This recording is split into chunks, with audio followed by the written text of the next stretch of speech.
Clive agora precisa ir falar com outro. Falando com outro, Clive pergunta como vai o reino. O reino? Está tudo bem, segundo ele. Ele fala que é só a gente ignorar o fato de que não tem mais cristais Mater na tormenta e que o céu ainda está agitado. Clive pergunta sobre o Gav.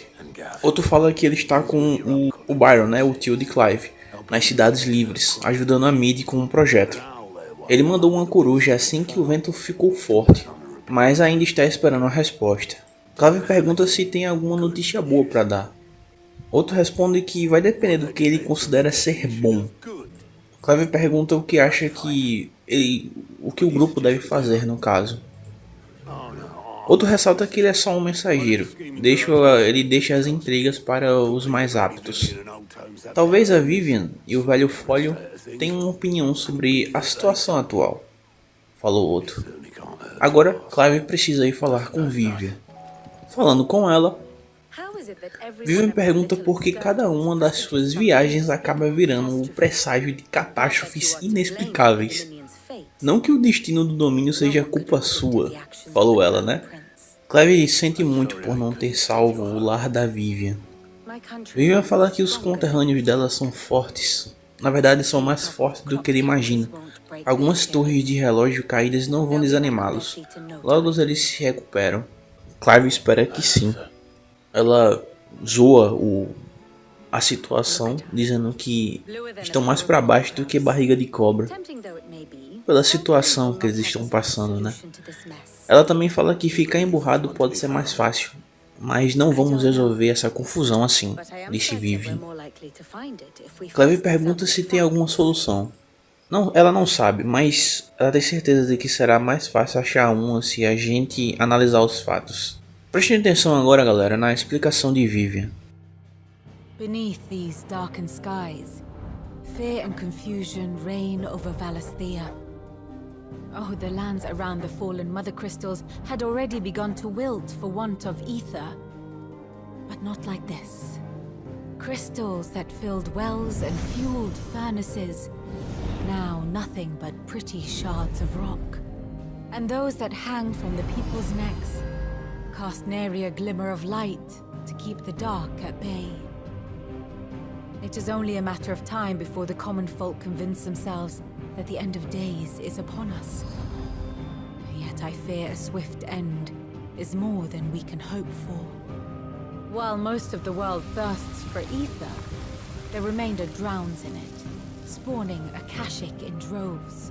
And amidst the hordes of mindless beasts, with magics as like to fail as function, even the strongest nation would falter. Rosaria and the Iron Kingdom teeter on the brink of collapse, while the tragedy in Twinside has all but paralyzed the Holy Empire. Dalmekia fares little better. Rumor has it the ministers fled the capital after the fall of Drake's Fang, leaving their beloved republic to crumble. Waloed, meanwhile, moves in earnest. The Einherjar has been sighted off Storm. The world, in short, is in chaos. It would seem our civilization was nothing but a castle of sand, to be washed away at the whim of the waves.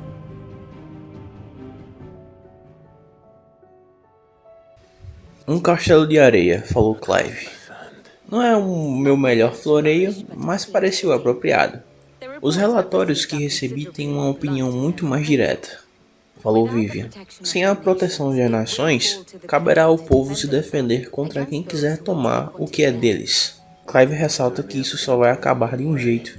Defender uma fazenda contra um bando de ladrões de chocobo é uma coisa, mas forquilhas e paliçadas não vão impedir que um exército avance. Se o rei de Walud decidir invadir, não tem quem possa impedir. A não ser a gente, falou Clive. Beleza. Acabamos de falar com Vivian, agora Clive vai partir para falar com Apócrates. Falando com Apócrates fala que vai adivinhar. Clive veio aqui por causa do céu. Clive diz: tem alguma coisa que você não sabe, tutor?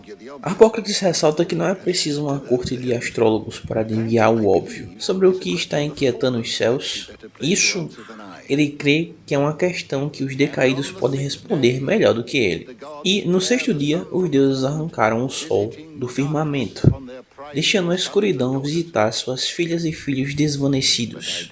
Mas ouso dizer que não esqueceu as lições sobre os pecados de Dizemix, que recebeu na infância. Você acha que eles estão conectados? Que último era um dos deuses responsáveis? Perguntou Clive. Bom, ele certamente mostrou ter poderes que nós, mortais, pensamos ser divinos. Não há nada de divino nele, ressaltou Clive.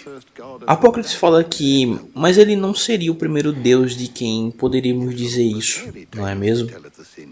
Ele tem razão. Mas de todas as fábulas sobre os pecados, não há quase nenhum relato histórico. Se eu tivesse o diário de Moss, o cronista, eu teria como falar mais sobre isso. Infelizmente, temo que todas as cópias tenham se perdido com o tempo, falou Harpócrates. Ele espera que Clive o perdoe por isso. Clive fala que não tem por que pedir perdão. Mesmo sem esse diário, Harpócrates deu a Clive bastante informação, e ele sempre será grato por isso. Agora, Clive precisa falar de novo com outro. Falando com outro fala que tem um problema. Na verdade, eles têm um problema, né? Clive fala, só um, seria a primeira vez. Outro diz que seria mesmo. Na verdade, eles têm três problemas. Muitas corujas chegaram enquanto você estava na biblioteca, falou outro.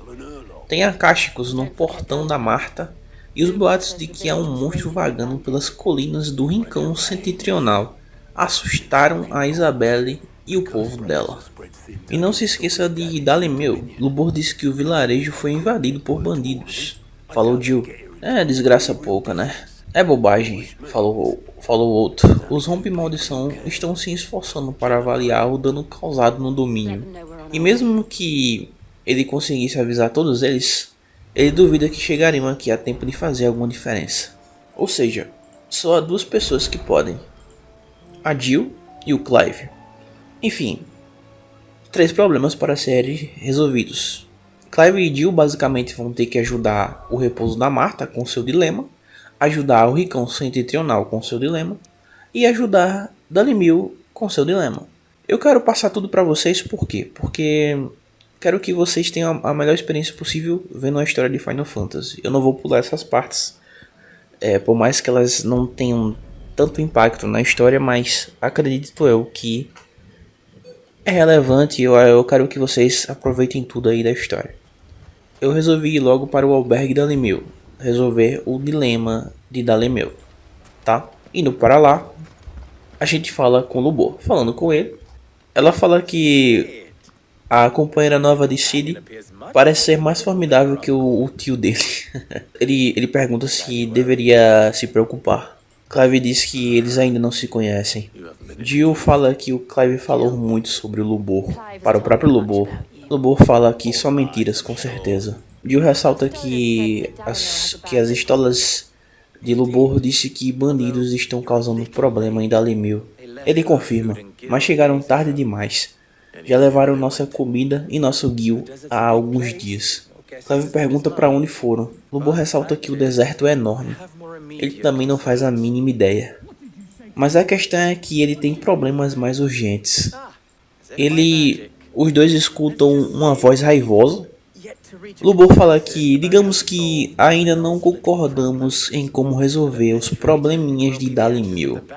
Se continuar assim, não será a ação dos bandidos que será a nossa ruína, será a nossa, falou Lubor. Ele tentou argumentar com os dissidentes, mas até a lebre do deserto tem seus limites. Jill fala que talvez a gente possa conversar com eles. Clive pergunta por que acha que vão escutar a gente, basicamente. Por que acha que não vão? Lubor fala que é um argumento razoável. E não vão perder muito tempo se não der certo. Eles estão do outro lado do pátio.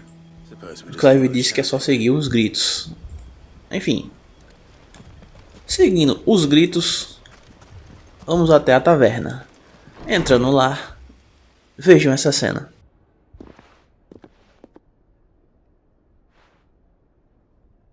You wouldn't talk like that if it had been your men whose throats were slit. Blood for blood, it's the only way. We hire mercenaries and have them mount the bandits' heads on our walls as a lesson to the rest.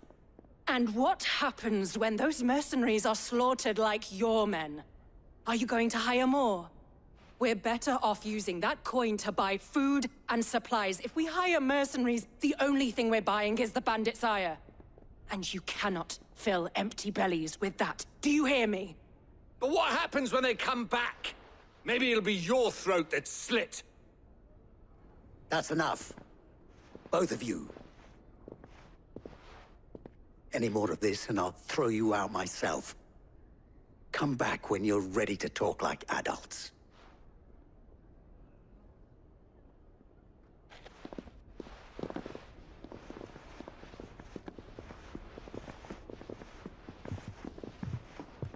Victor, Como viram, what's he doing here? Clive avista Victor, e agora a gente precisa ir falar com ele. Falando com ele, ele pergunta o que Ciri e a senhorita Jill estão fazendo por aqui. Clive ia perguntar a mesma coisa para ele. Costenice está um caos e os mercados praticamente pararam de funcionar, falou Victor. O beijo da Urze, aqui em Dalemil, é o único lugar onde é certo que vou conseguir obter suprimentos, ressaltou ele. Ele estava aqui fazendo isso quando o mestre do burro contou dos problemas dele. Ele achou que Victor conseguiria pôr juízo na cabeça desses idiotas. Mas, se você está aqui, imagino que a paciência dele esteja se esgotando. Jill pergunta quem eram aqueles dois. Eles são a pedra no sapato de Lubor, e um motivo pelo qual este lugar pode acabar igual a Costnes. Ele fala também que são esses céus malditos, a escuridão é capaz de levar um homem à loucura, ou até mesmo uma cidade inteira. Clay fala que ainda vai dar um jeito nos céus, mas por enquanto, talvez possamos encontrar uma solução para os problemas de Dalemil. Tomara, pelo bem de todos nós, falou Victor. Agora, Clave precisa ir falar com Lubor. Falando com Lubor, estava lá ele com Victor. Ele então pergunta, viu meu dilema? O que vi foram pessoas irritadas e amedrontadas. E parece que elas têm um bom motivo para isso. Mas, se não forem apegados, a raiva e o medo podem deixar uma cidade inteira em chamas. Totalmente de acordo, falou Lubor. Então, o que fazemos? Perguntou ele. Ambos os lados desejam proteger seus lares e ganha-pão, mas não chegam a um acordo de como fazer isso. Enquanto eles continuarem divididos, nós ficaremos vulneráveis, falou Lubor. E, se tem algo que bandidos adoram, é um alvo fácil, ressaltou Jill. Victor pergunta, o que Ciri, o fora da lei, sugeriria? Bem, se fosse o meu xará, eu os deixaria decidir por si mesmos e ficaria à disposição para recolher o que sobrar quando tudo der errado, falou Clive. Parece uma receita para o desastre. Ah, isso é certamente uma receita para o desastre. Mas talvez seja o suficiente para fazê-los questionar os ingredientes, disse Lubor. Mesmo estando óbvio que Conrad e Nathalie não aceitarão a proposta do outro, talvez ainda seja possível fazê-los duvidar das próprias propostas, falou Lubor. Depois, seria apresentada uma terceira opção. Victor pergunta, e qual seria? Reunir nossos recursos e nós mesmos salvarmos a cidade. Por que enfrentarmos um ao outro? Se o medo e a raiva podem ser direcionados aos bandidos, perguntou Victor. Parece que temos um plano de ação, falou Lubor.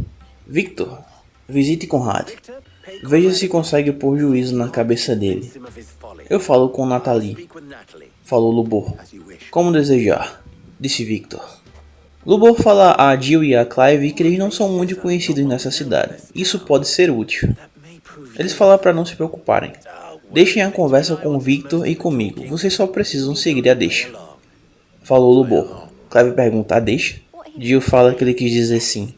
Aqui a gente vai ter que fazer duas coisas. Ajudar a recrutar Conrad para a causa de Lubor e ajudar a recrutar Nathalie para a causa de Lubor também. A gente vai até Lubor. Lubor apresenta Clive como o Lorde Supremos da prestigiosa aliança de mercadores de Randelar. Obviamente é uma mentira, né, para convencer aí a garota. E Clive vai na mentira. Lordes Supremos, ao seu dispor. A Natalie pergunta Supremos. Lubor fala que estava falando com esta bondosa senhora sobre a nossa conversa e que você lamenta o estado em que se encontram as lojas da capital. Natalie fala que Lubor disse que não só os celeiros estão quase vazios, mas a guerra e a praga significam que a colheita desta estação não será suficiente para abastecê-los para o inverno. Clive confirma, exatamente, é isso mesmo. Lordes Supremos. Ele fala que os nobres da capital estão comprando todos os estoques de cevada e vinho da cidade, deixando os preços mais altos do que a maioria dos plebeus podem pagar. E é só uma questão de tempo até os camponeses se revoltarem. Se o Lorde Supremo diz a verdade, temo que tenhamos pouca chance de abastecermos nossas lojas, mesmo que infelizmente elas já estejam quase vazias. E apesar de admirar sua tentativa de dissuadir nossos cidadãos mais violentos de tentarem se vingar, sinto que Conrad não está errado em acreditar no possível retorno dos bandidos, ressaltou Lubor. Isso significa que, agora mais do que nunca, ele precisa proteger tudo que ainda temos, comida, armas, ervas, tudo mesmo.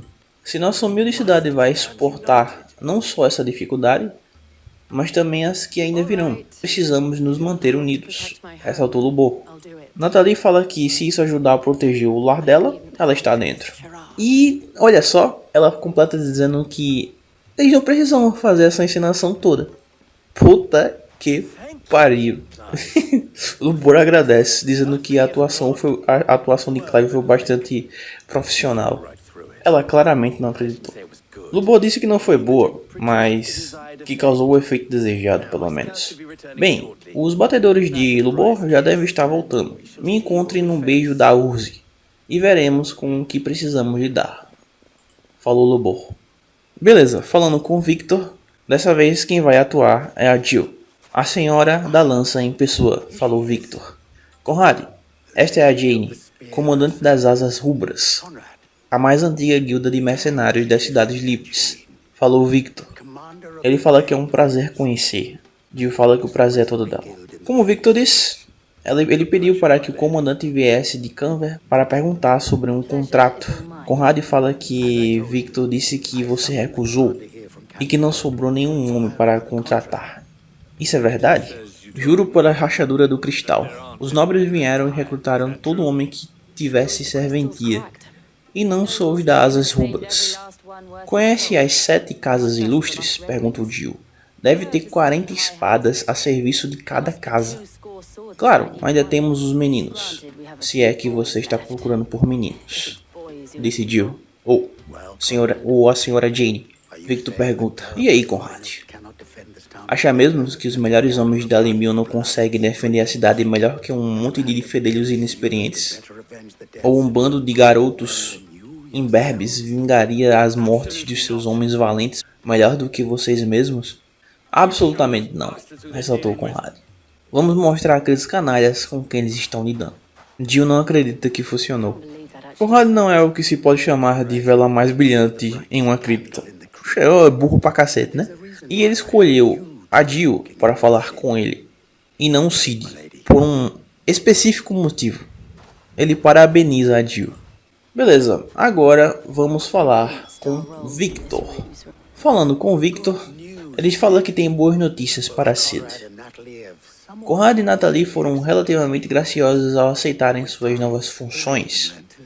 Com o tempo, eles talvez até aprendam a... Antes de ele terminar, Lubor interrompe. O tempo não é um luxo, como era antes do almoço. Clive imagina que os batedores de Lubor acharam os bandidos. Tecnicamente, foram os bandidos que acharam os batedores. Parece que eles estão marchando para Dalemil enquanto conversamos, falou Lubor. Todos eles. Jill fala que ele não pode estar falando sério. Victor diz que eles não querem só alimentos, mas a droga da cidade inteira. Ele tem um favor para pedir a Clive. Ele soube que os bandidos marcham em 2 grupos, um vindo do sul e outro do deserto, o que certamente é uma estratégia para pressionar nossas já precárias defesas. Muito bem, Jill e Clive irão encontrar os que vêm do deserto. E quanto ao resto? Perguntou Clive. O resto, meu amigo, a cidade enfrentará. Unidos, disse Lubor, convicto. Os riscos são altos, admito. Mas se isso não unir toda a Dalimil, nada unirá. Falou Lubor. Você está botando muita fé em pessoas que estavam quase enganando uns aos outros ainda há pouco. Falou Victor. Então caberá a todos nós garantir que suas mãos estejam ocupadas em outra coisa. Todos nós mesmos, falou Lubor. Clive fala que vão atrasá-los o máximo que puderem. E Lubor fará o mesmo. Agora a gente vai ter que proteger o portão norte dos bandidos. Chegando no destino próximo, Clive precisa matar os bandidos. Matando eles, vejam essas cenas.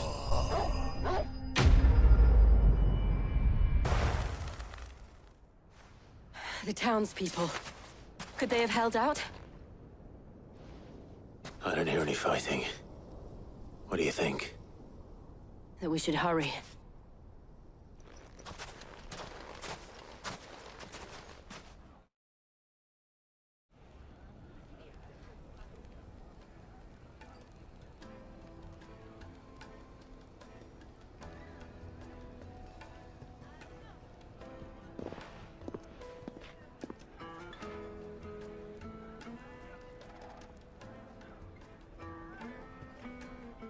Natalie, I owe you an apology. You did well out there. The inn would have been lost had you not held the line. Without you, there would have been no line to hold. You saved us, Conrad.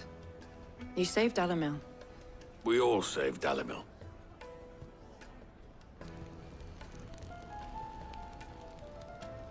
Conrad seems to have had a change of heart. I'd say they both have. I take it from your presence that our visitors from the desert won't be joining us either. Pity. The plan worked, Sid. Granted, it only took an army of bloodthirsty bandits at our gate. Calm now, Victor. Why quibble over the details? We are united, and that is all that matters. As for you, Sid, you fight considerably better than you act. I'll take that as a compliment.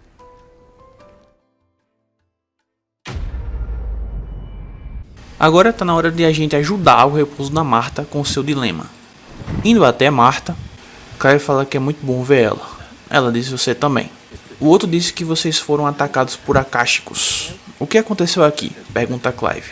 O que aconteceu foi o céu. Logo após o céu ter escurecido, tivemos a nossa primeira visita.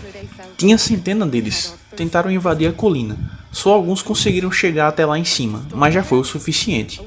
O resto ainda está lá embaixo, embora alguns soldados capazes estejam tentando detê-los. Estão em menor número. O que você acha, Clive? Perguntou Jill. Que devemos nos juntar à luta, falou Clive. Marta fala, achei que nunca fosse oferecer. Agora eu preciso de vocês no portão dos decaídos. A luta lá está muito mais intensa. Avisem os homens que vocês vieram ajudar. Algo me disse que ficarão contentes em ver vocês, falou Marta. Já vamos pra lá, disse Clive. Beleza, agora Clive vai correr até o portão dos decaídos. Chegando lá, vejam essa cena.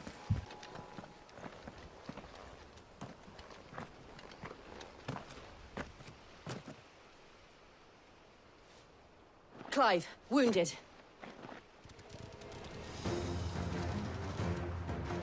We deal with the Akashic first. A luta agora é contra os Akáshicos. Derrotando eles,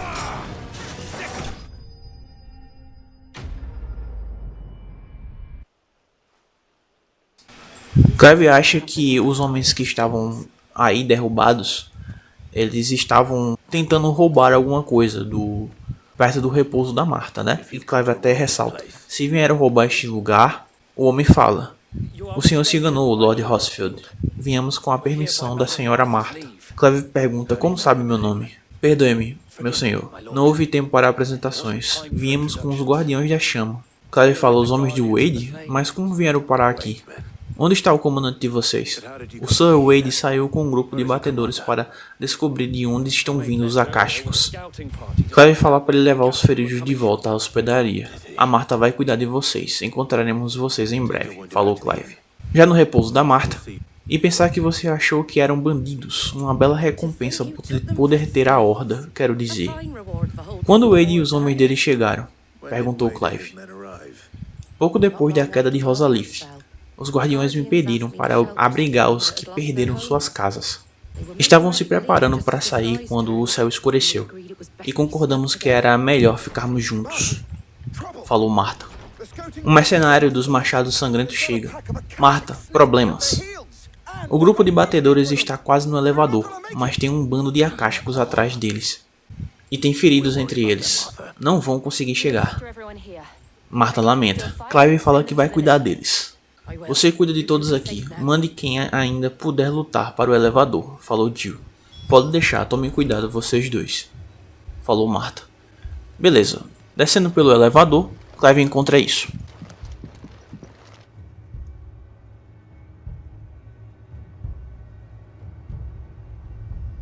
Squire, I need you to get those who can still walk up the lift to Martha's. But what about...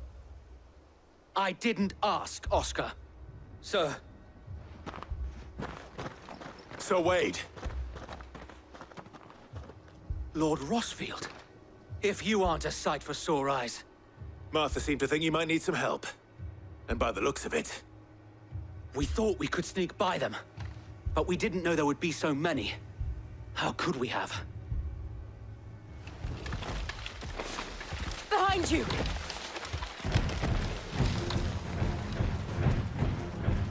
Damn it! We need to get the injured to safety. Do you think we can hold them off? We can certainly try. Are you with us, Sir Wade? Always. Then let's do our duty. Encontrando mais acásticos, Clive vai ter que lutar contra eles. Derrotando eles,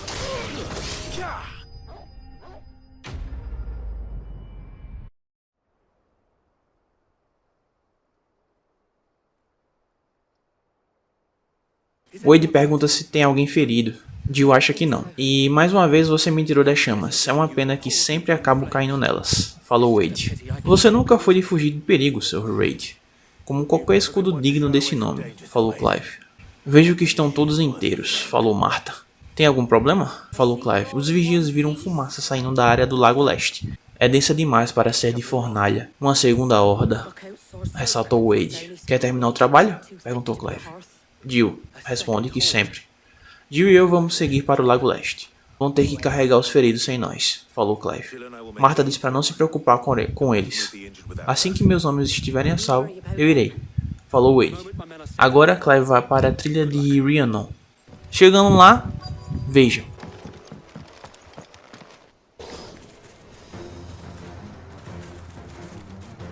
Mais inimigos acásticos. Derrotando eles, aparece mais vindo. Só que Clive conta com a ajuda do Sir Wade agora. Enfim, a pare aumenta e mais uma vez a luta é contra mais acásticos. Derrotando eles, gostaria que vocês vissem essa cena. Do you see any more? No. I think that was the last of them. But it won't be long before the next lot arrive. Then we make for Martha's while we can.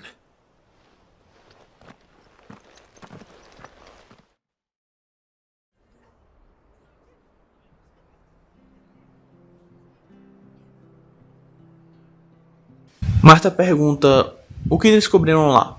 O mesmo que Sir Wade, dezenas de acásticos, falou Clive. Bem, independente de onde vieram, eles já foram embora. Nossos vigias disseram que a planície está limpa, falou Marta. Se der tudo certo, teremos tempo suficiente para lamber nossas feridas. Quantos dos seus homens foram feridos? Perguntou Jill. Com certeza bem menos do que se vocês não tivessem aparecido. Ela agradece, respondeu Marta. Foi uma vitória árdua, mas enquanto os céus continuarem escuros, temo que o número de acásticos continuará crescendo, ressaltou Wade. A questão não é se eles vão voltar, mas quando. E independente de isso acontecer mais cedo ou tarde, precisamos estar preparados. A hospedaria oferece uma boa visão da região e é fácil defendê-la. Gostaria de transformá-la em um dos nossos postos avançados. O que você acha, Marta? Você teria mais homens para defender a presa? Falou Clive. Olha, colocando dessa maneira, é claro que eles podem ficar. Beleza, agora a gente vai até o rincão setentrional. Chegando lá, a gente fala com a cortesã de véu. Clive fala que receberam a mensagem da dama. Soube que foram avistadas criaturas estranhas. Sim, de olhos azuis, como acásticos, mas diferentes, falou a cortesã. Eles levaram tantas vidas que já perdi a conta. Acásticos, mas diferentes? Perguntou Jill. Servos de última, disse Clive. E a sua senhora, ela está aqui? Perguntou Clive. Ah, não. Ela foi à guarnição perguntar o que planejam fazer quanto a esta situação. Então vamos para lá atrás dela, falou Clive. Gostaria que vocês vissem um pouco dessa cena com a madame. Please! Half the garrison's been slaughtered by those things. We lost the captain this very morning. We've tried requesting reinforcements, but there's been no word from the capital or the Dominion in days. What more would you have us do? I would have you do your duty.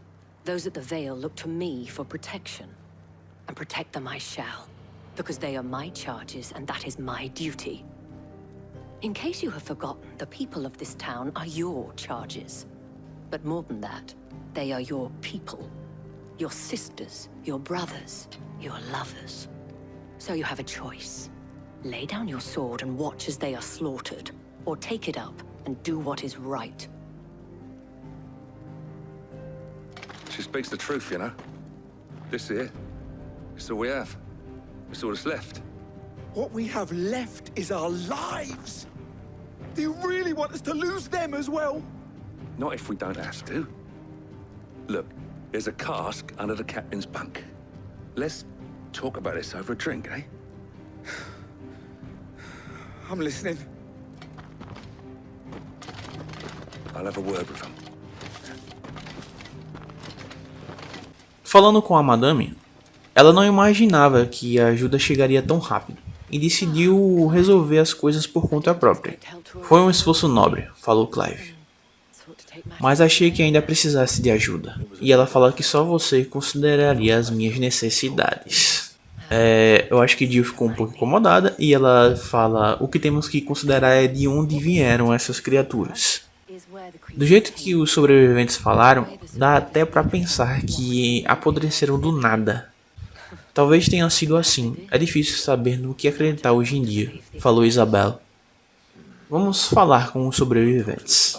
Falando com os sobreviventes, Jill pergunta se viu a criatura que atacou você. Criaturas, elas apareceram do nada, falou a refugiada. Foram atrás do Joseph primeiro, depois atrás de mim. E aí do nada elas sumiram. Falou aí a mulher ferida. Você lembra onde estavam? Voltando de Oriflame. Tinham acabado de passar por Mori quando ela pergunta: cadê meu Joseph? Está tudo bem, descanse agora, falou Jill. Beleza, falando com outro ferido. Você é lanceiro, certo? O que aconteceu? Perguntou Clive. Tenho parentes em Mori. Fiquei sabendo que a inundação estava se espalhando. Então fui ver se eles estavam bem. E um bando daquelas coisas brilhantes me encontrou no campo. Eu corri para me salvar, nem cheguei ao vilarejo, falou o soldado ferido. Deixe isso com a gente, falou Clive. Agora o grupo vai para Mor. Chegando em Mor, eles encontram a adivinha, mais servos de última. Então, a parada agora é matar eles. Matando eles, vejam as cutscenes.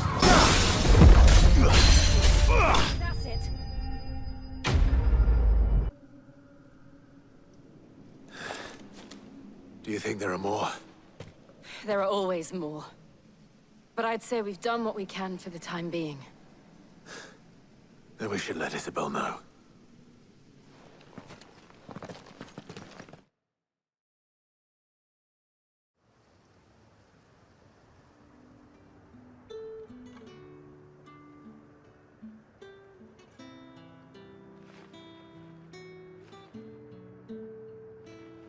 You have the town's thanks. Don't thank us yet. There will be more. Many more. And you'll need to be ready for them. Oh, we shall. Isn't that right, Captain? Yes, milady. The garrison will be ready. Philippe here has convinced most of the men to remain at their posts, for now at least. Hearing that the Dane would look kindly on any man who committed himself to the task certainly didn't hurt. It's not the most selfless of motives, I'll admit. Whatever it takes, eh? Now me, I never needed convincing. I became a soldier to protect the people I love. And the people I love include the one standing before me. Handsome and chivalrous. Now, if you don't mind, I have sentries to post. Milady.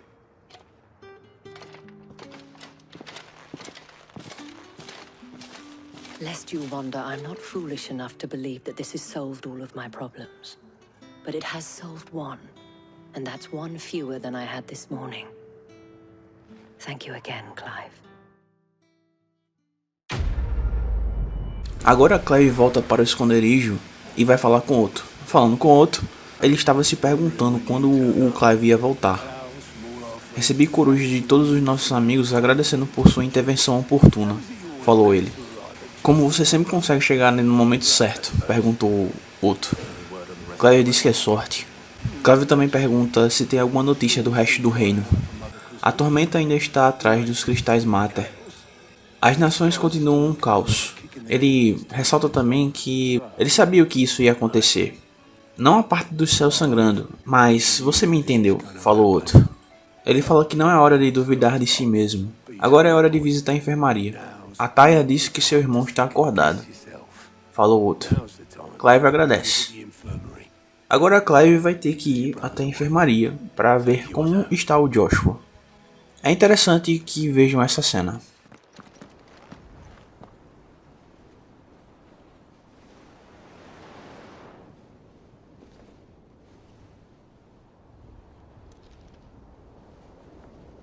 So it was not Sylvester, but Olivier who served as Ultima's puppet.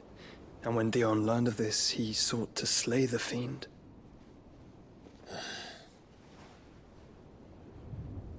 Only for his father to take the spear that would have freed him. Enough to drive a man to madness. Small wonder he hasn't stirred. I would be afraid to wake. Had I but reached out to him sooner, warned him of the threat Ultima posed. But now, both an empire and her prince lie broken. Joshua, what do you know of Ultima?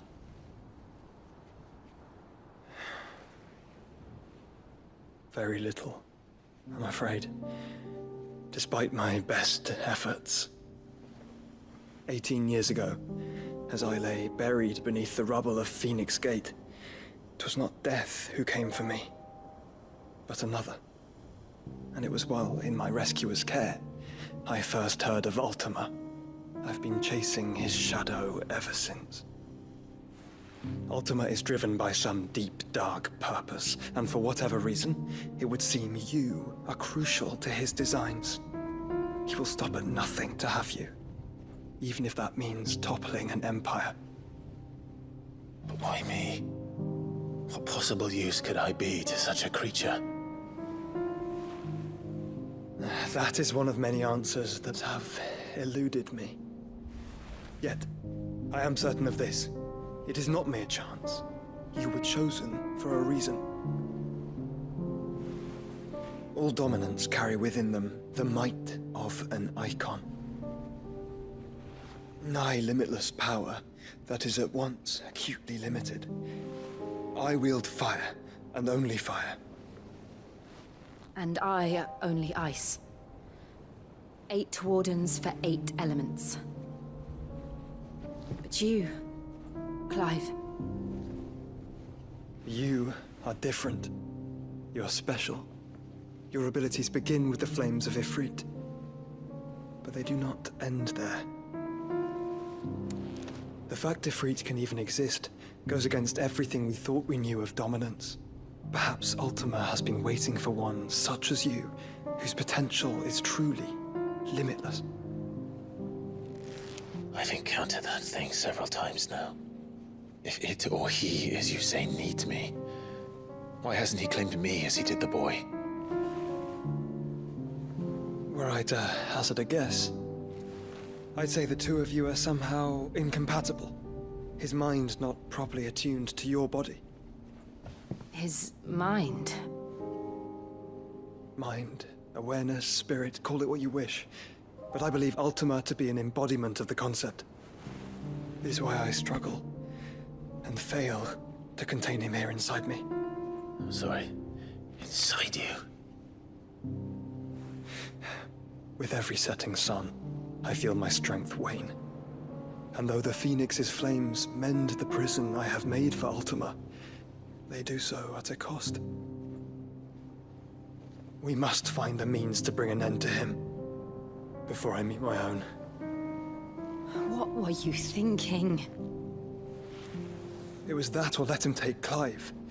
And I've always had a soft spot for my brother. But that doesn't mean you should sacrifice yourself to save me.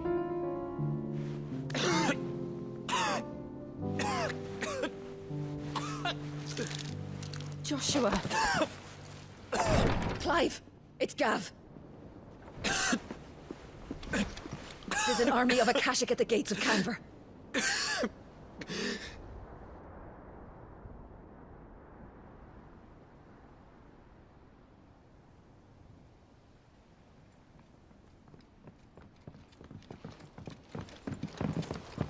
Well, what's the short of it? I thought Tyre told you. The capital of the Free Cities is under siege by an army of monstrosities. The city guard are doing their best to stem the tide, but numbers ain't on their side. What of Lord Byron and Mid? Were they able to escape? No, but they're all right for now. They're hiding with Gav at midship. We have to get them out of there. And we shall. Otto, prepare a Stolas. Tell Gav to stay exactly where he is. Understood. Vivian, what's the swiftest route to the Free Cities? That sounds like a question for the map. Look here. This road, through Tabor, should provide the least trouble. Good. What a coincidence. Tabor is exactly where I'm bound. Joshua, bed is where you should be bound. You don't think I told him the exact same thing? Were Tyre not such a talented healer, I would surely have been inclined to agree. But, thanks to her ministrations, I feel I may safely rejoin my attendant, who was to wait for me in Tabor if we became separated. All right, we travel together. Clive! If he stays close to me, he'll be fine. Thank you, brother. I'll look after him.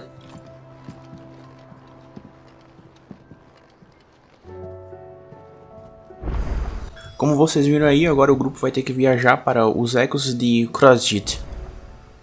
Indo até lá,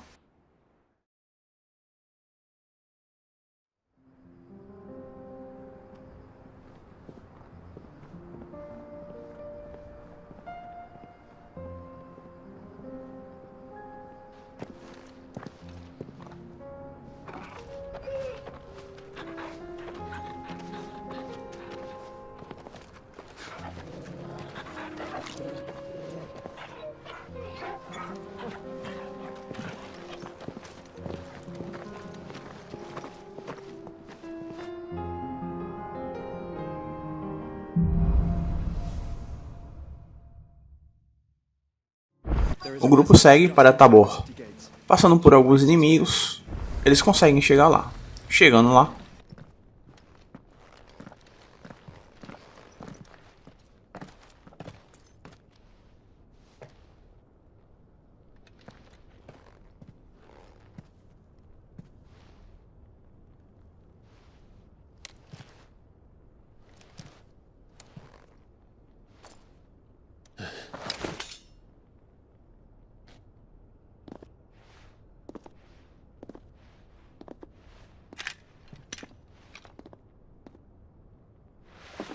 My Lord Marquis, it is an honor.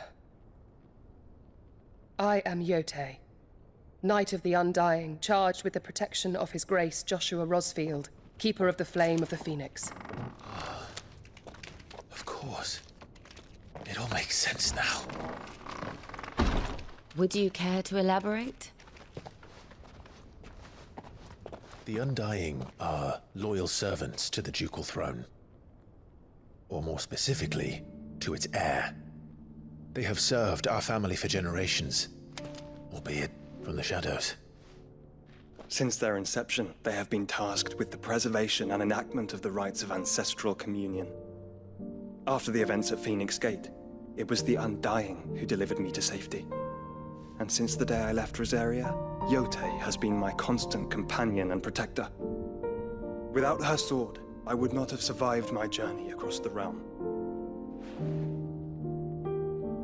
Rise, Lady Yote.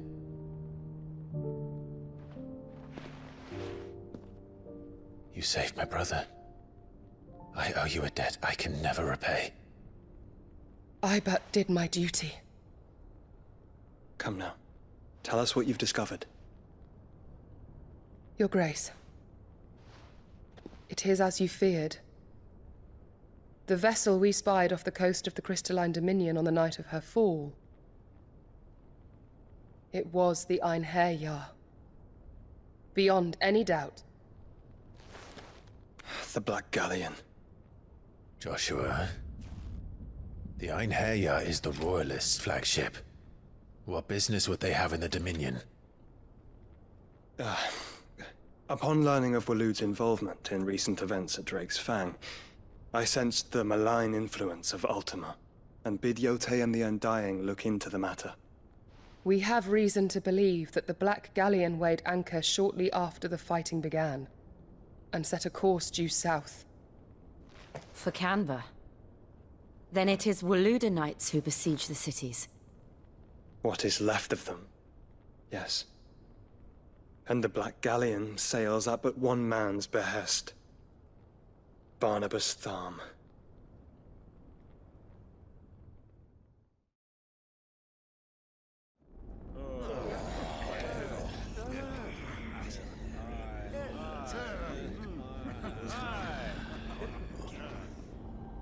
But are we truly safe here in the Agora? The city guard have been paid, if that's what you're implying. All the more reason for them to run. Well, you are free to leave, Lord Minister. Markets abandoned, warehouses aflame, blackened hulls choking every port in the capital. Canva is ruined. The realm teeters on the brink of chaos, and all you can think about is commerce! Forgive us. We were not aware Dhalmekia now subsisted on charity. How dare you!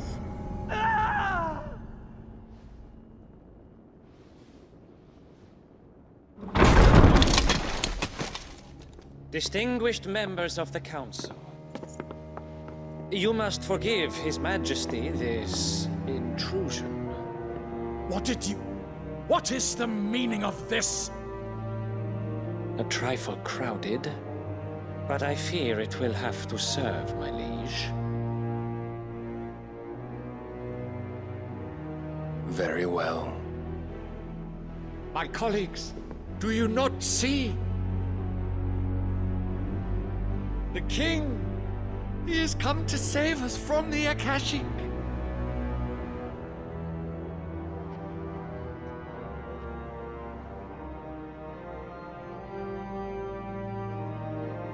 He is a gift from the heavens, divine intervention, our very salvation. And of course, if it is compensation he requires, we would be most willing to negotiate a fair price for services rendered. Fools! Your ignorance unbecomes you. Your Majesty, correct me if I'm wrong, but I would swear that the fiends washing the cobbles of Canva with the blood of her citizens wear the colors of Waloed. Ha! So you do not deny it. Guards, fetter them, and see our guests to the dungeons!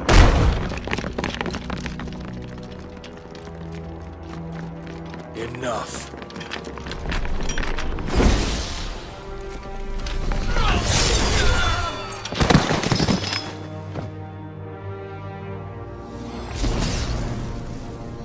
Pathetic creatures.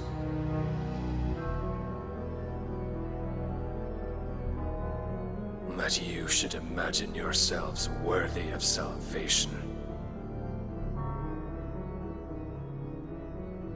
The girl is still here, somewhere in the city, her consciousness fair dripping with her late father's hubris. A consciousness to which Mythos is inextricably bound and inexorably drawn. See that he is made welcome. Yes, Your Majesty. Come, Mythos. Surely the prince's light cannot have sated you.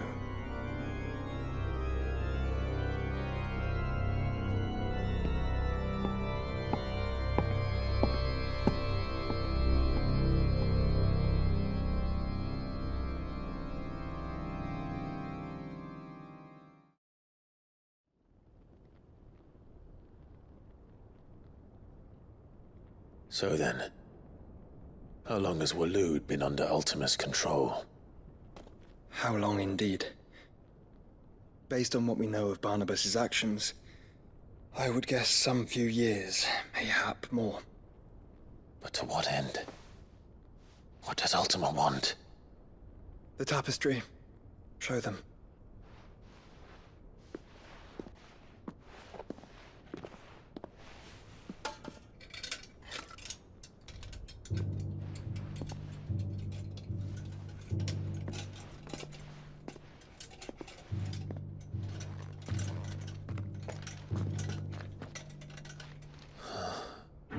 By the flames.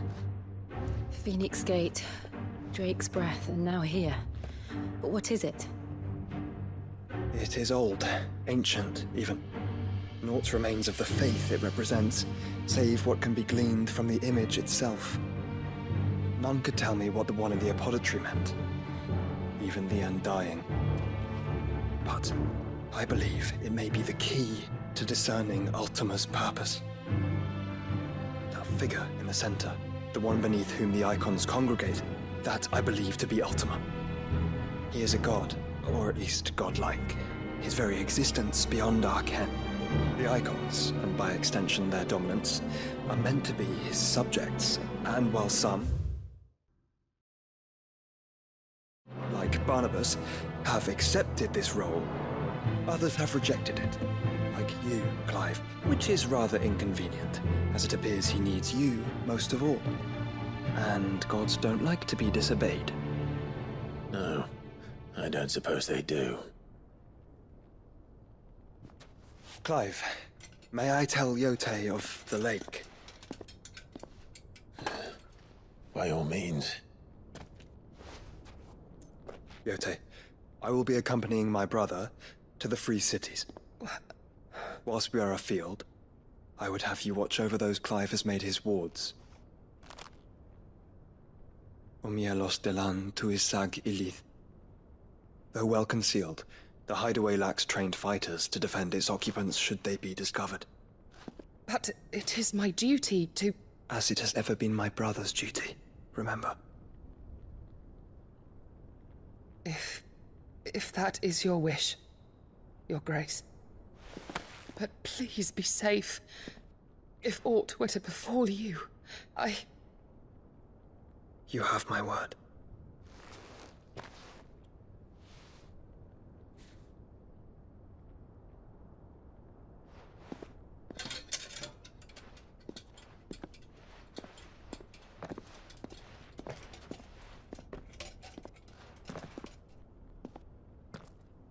Farewell, my lord, my lady. We are in your debt, Yote.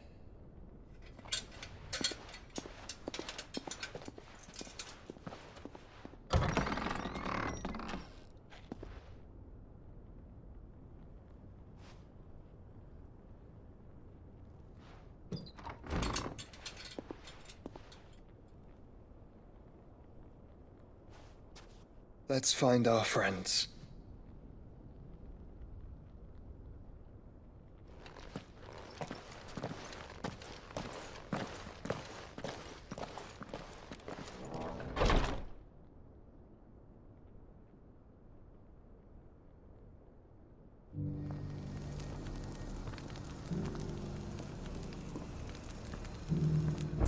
Agora, Clive e Jill Torgal partem para as cidades livres de Canver.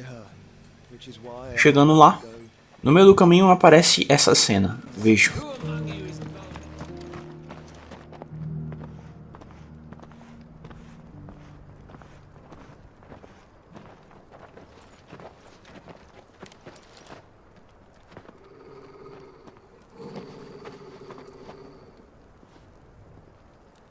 Cyril. How fares the search? Well, Your Grace, my report shall be with you ere long. Ah, yes. Yotei is otherwise engaged, at my behest. And the duty of wardenship? Fulfilled.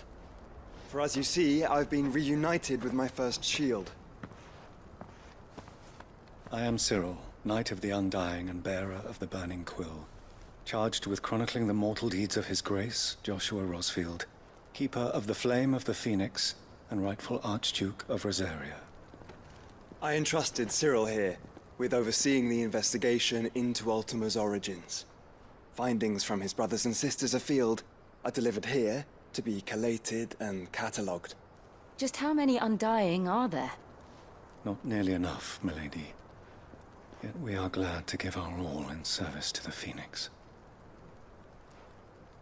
Such is, and has ever been, our creed. I see. You have your associates, I have mine. But you may now think of them as ours. That won't be a problem, will it? The Phoenix is our sun, and we but the shadows that quicken in his radiance. It is from the darkness that we serve, both him and now you.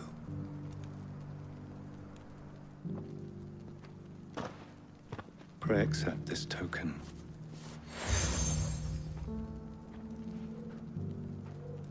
For as long as you bear it, members of our order will reveal themselves unto you, if there is nothing further. No. You are dismissed. Your Grace.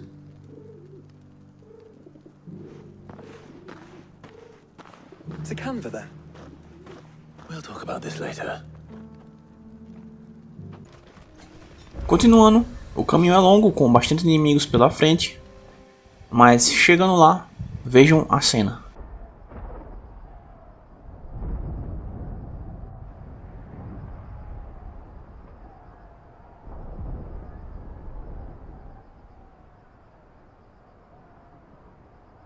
The free men are still holding their own, then. Do we have any idea where Gav and the others might be? There's a warehouse near the docks where we agreed to meet if there was any trouble. We should hurry.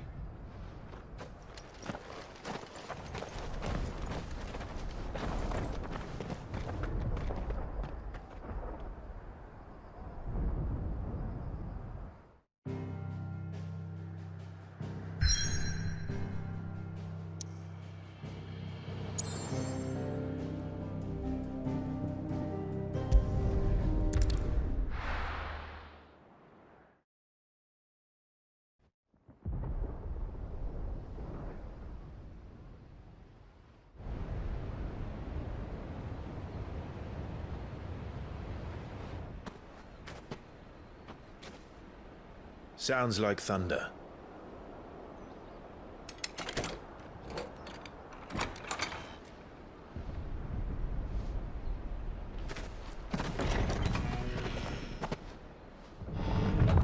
You're late. We're starting to think you'd stumbled off a cliff. I seem to recall that was you, Gav. Good to see you. Any trouble on the road? Nothing we couldn't handle. I knew you'd come. Is that who I think it is? Yes. Allow me to introduce my brother, Joshua. Clive's told me all about you. Or even listening most of the time. Name's Midadol, but everyone calls me Mid. My lady. Hey?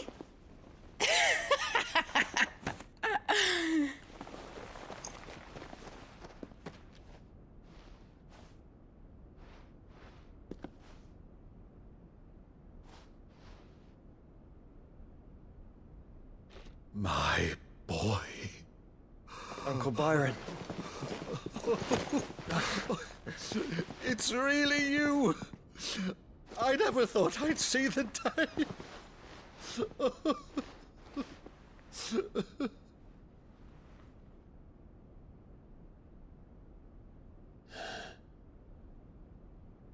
So these Akashic are being controlled? That's what it looked like. Empty eyes, eerie blue glow. No doubt they were turned, but silent as monks, every last one of them. Your man here speaks true, Clive. We saw more than a few in this city. They moved in ranks with a purpose, and not of their own. Ultima's doing. Perhaps.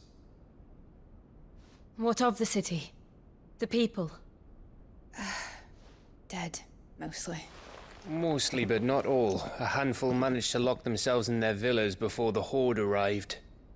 Some in the merchants' district to the west, and a few others on the far bank. If the Akashic stumble across either hiding place, a few bolted doors won't hold them for long. We need to find them. And quickly. What do you propose? We split into two parties.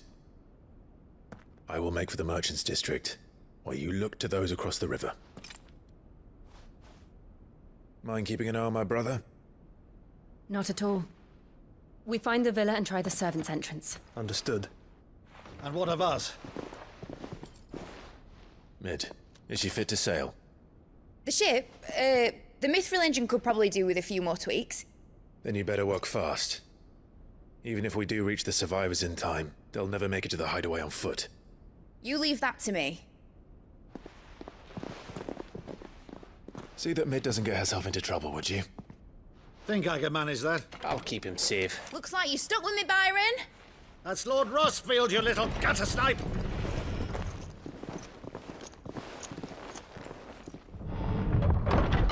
Shall we then? And you keep Clive safe. Be careful. Both of you. You too.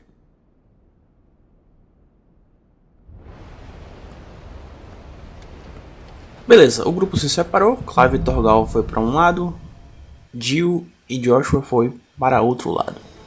Muitos inimigos pela frente, Clive consegue derrotar todos. Depois de passar por mais inimigos pela frente, aparece essa cena. Preste atenção, que ela é muito boa. You've caused quite the commotion. But then I would expect no less from you, Muthos. You again. I don't believe we've been introduced. You were in my family's crypt, and now you're here, with an army of Akashic thralls. Manners, Lord Rossfield? They are men, like you and me. Albeit ones unburdened by the wills that drive our kind to madness. They are pure. They are divine. What? And they are all that remains in this once raucous city. You'll pay for what you've done. As you wish. I confess I have been very much looking forward to this. Pardon me this indulgence, Your Majesty. The vessel shall not be spoiled.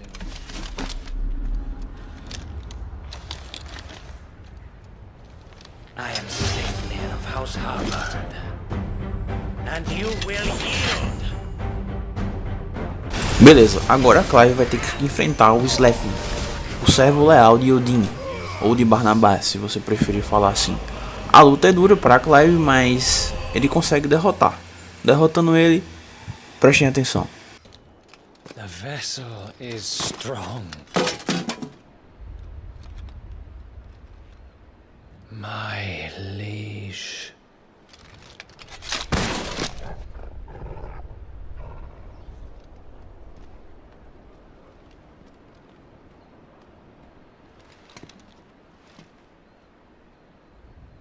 Clive! You're all right.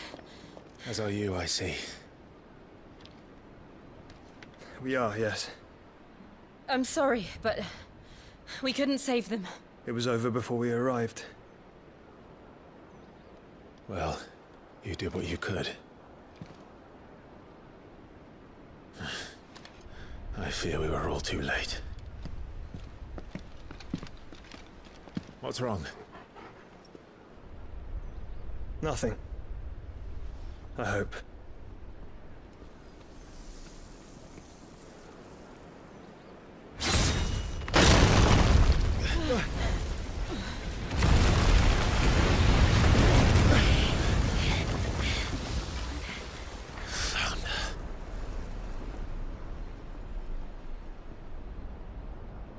Leaving so soon, Mythos? It's the king. Indeed. You may kneel before Barnabas Tharm, Warden of Ash and King of Waloed. Get back.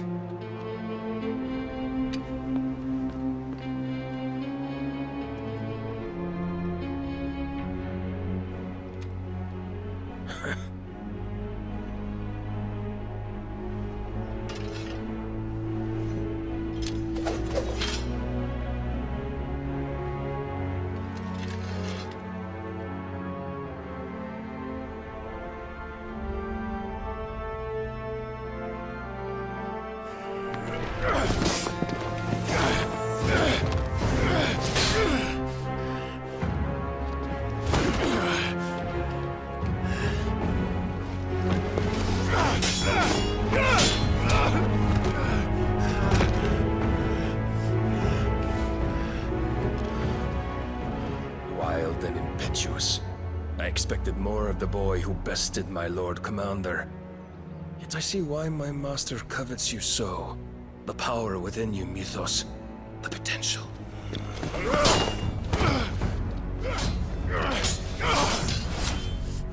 Stop calling me Mythos. But Mythos is everything. The cornerstone of all creation. The Lord's vessel. Your purpose. My purpose? To surrender my mind and body to that thing.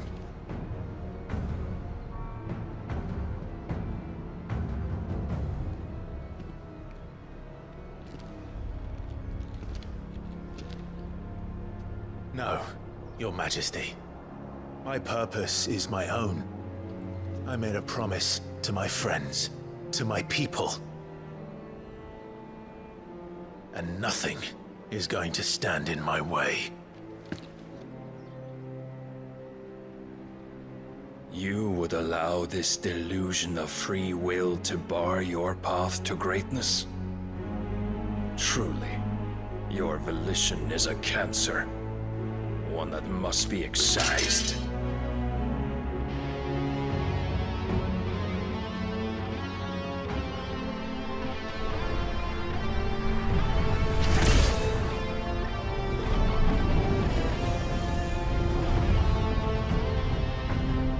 Try it.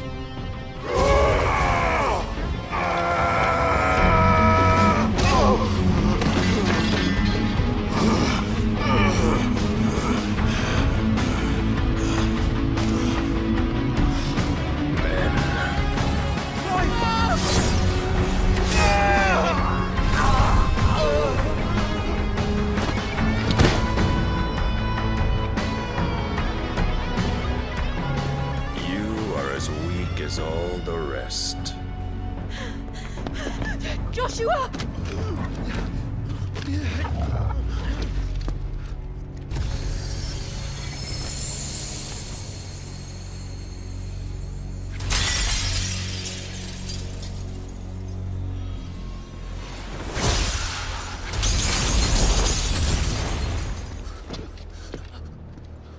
Oi! Oi! This way! Hurry!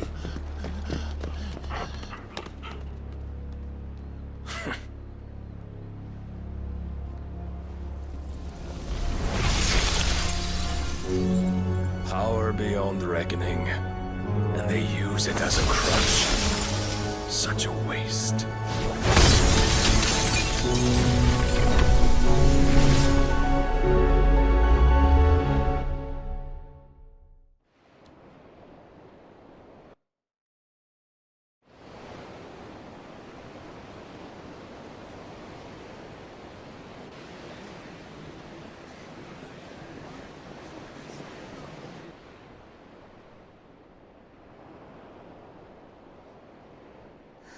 Will he be alright?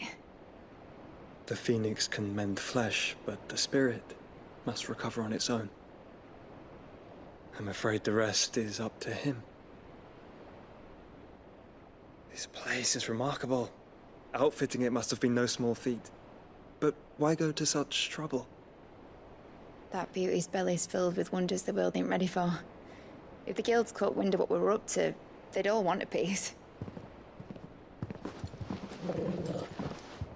All right? And how is he? Do not blame yourself. He was barely breathing when you brought him here. We would have lost him if it were not for you. No. Barnabas may have severed nigh every sinew in my brother's body. But he made certain the wounds were not fatal. Nigh every sinew? Allow me, your lordship. Don't know what I was thinking, putting you to the trouble like that.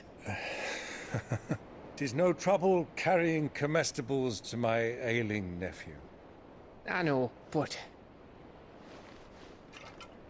you've already done so much for us. Pouring your gil into the hideaway and now the ship.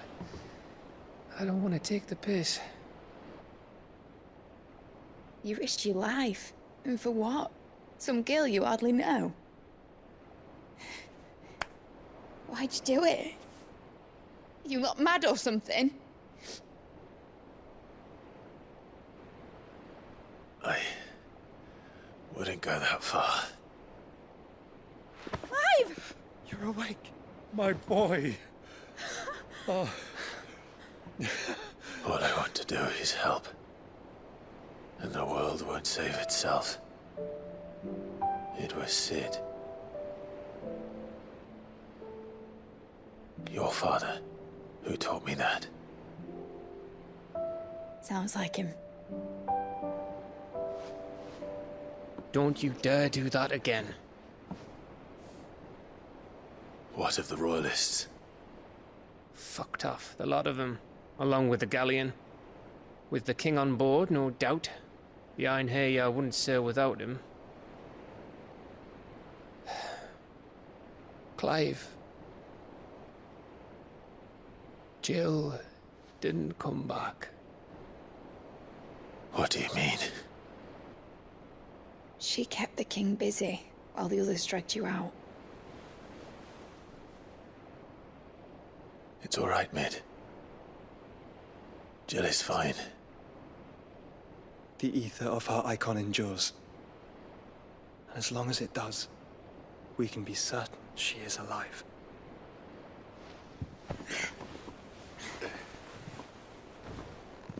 We must pursue the Black Galleon. Jill will be with the king, I'm sure of it. Well, good luck catching him, because my ship's going nowhere. It's the Mithril engine. She's got a kick like a wild chocobo and a mind to tear the hull in half. But do you have an idea? Well, of course I do. My dad'll have seen this coming a league off. If I had his old writings... If you had his old writings, you'd be sitting under a fuckload of rubble. The ones Otto didn't save anyway. I suppose he might still have a few pages in his stores. We'll have to hope it's enough.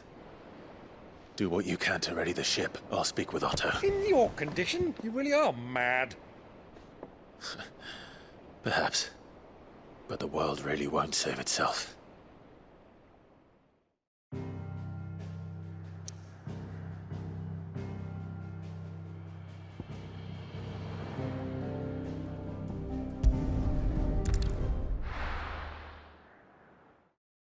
Beleza, voltando para o esconderijo, a gente vai ter que falar com o Otto agora. Falando com o Otto, ele pergunta: Clive, mas você já está aqui? O que aconteceu com todo mundo? Clive disse que eles estão bem, mas é uma longa história. Clive conta todo o processo do que aconteceu, né? Nesse percurso que vocês viram para Otto. Otto diz: vocês não deixam nada pela metade, né? Bem, pelo menos todo mundo ainda está respirando. Ele ressalta que ele não possui os escritos antigos, né? E sente muito. Mas ele ressalta que conseguiu salvar alguns pedaços e partes das ruínas. A maioria foi usada para construir este lugar, falou Otto.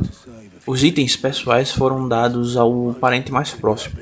No caso dos pertences do Cid, essa seria a Mid. Então, Clive vai ter que verificar na oficina. Indo até a oficina da Mid, ele encontra esse item aí.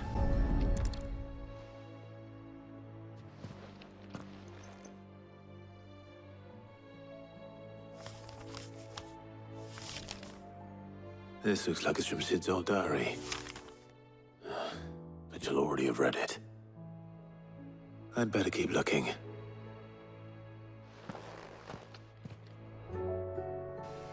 Continuando a procurar, ele encontra mais este item. Aparentemente são os cachimbos do Cid. E ele fala que algo me diz que a Mid não precisará disso. Vasculhando mais um pouco, o Clive encontra isso aí. E ele ressalta que lembra de ter visto essa boneca no solário do Cid.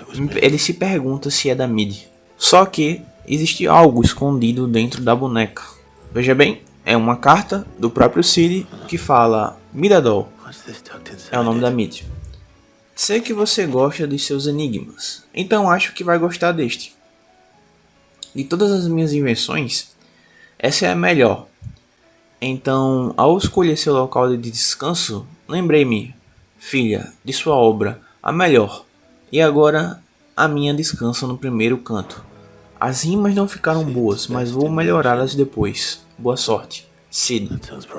Clive se pergunta, então, o Cid escondeu algo na primeira composição da Mid? Mas o que seria isso? Talvez o outro saiba. Beleza, agora a gente fala com o outro sobre o que aconteceu aqui. Falando com o outro, ele pergunta se Clive achou alguma coisa. Clive fala que possivelmente. Você saberia qual foi a primeira composição da Mid? Perguntou Clive. Composição? Até um Banshee tem um ouvido pra música melhor que essa garota. Um Banshee? Eu acho que é o Banshee, não sei. A não ser que esteja falando da orquestra mecânica. Ela devia ter o quê? Uns 11 ou 12 anos quando montou aquela coisa. Surpreendeu a todos, mas principalmente o pai dela. Você devia ter visto como ele ficou orgulhoso da pirralha. Falou outro. Por que aquela caixa velha e surrada teria alguma importância? Perguntou ele também. Acho que o Cid escondeu alguma coisa dentro dela, falou Clive. Eu não ficaria surpreso. Aqueles dois e as infames caças ao tesouro. Metade das coisas no esconderijo estiveram escondidas em algum momento. Agora Clive vai ter que inspecionar aquela orquestra mecânica. Chegando lá, aparece uma cenazinha, vejam aí.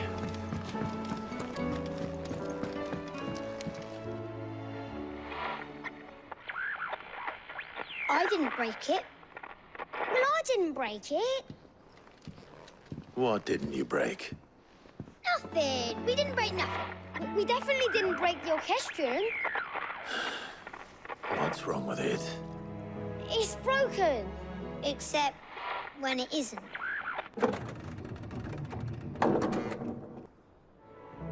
See? And you had nothing to do with this? Nope, nothing. We just wanted to listen to all the songs at once. So we pressed all the buttons. Like like this.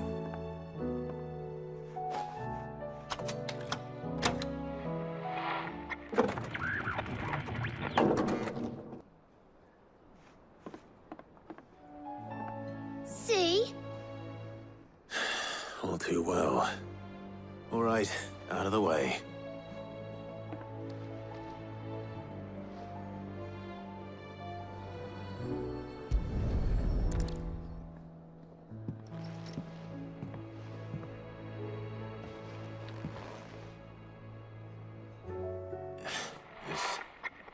Something caught on one of the gears. Did you break it? Can you fix it? No, I mean, yes. There. How about now? You fixed it! Sid fixed it! He more than fixed it! Yeah, new music! Huh. Never heard this one before. They started playing when I removed this. Whatever it is.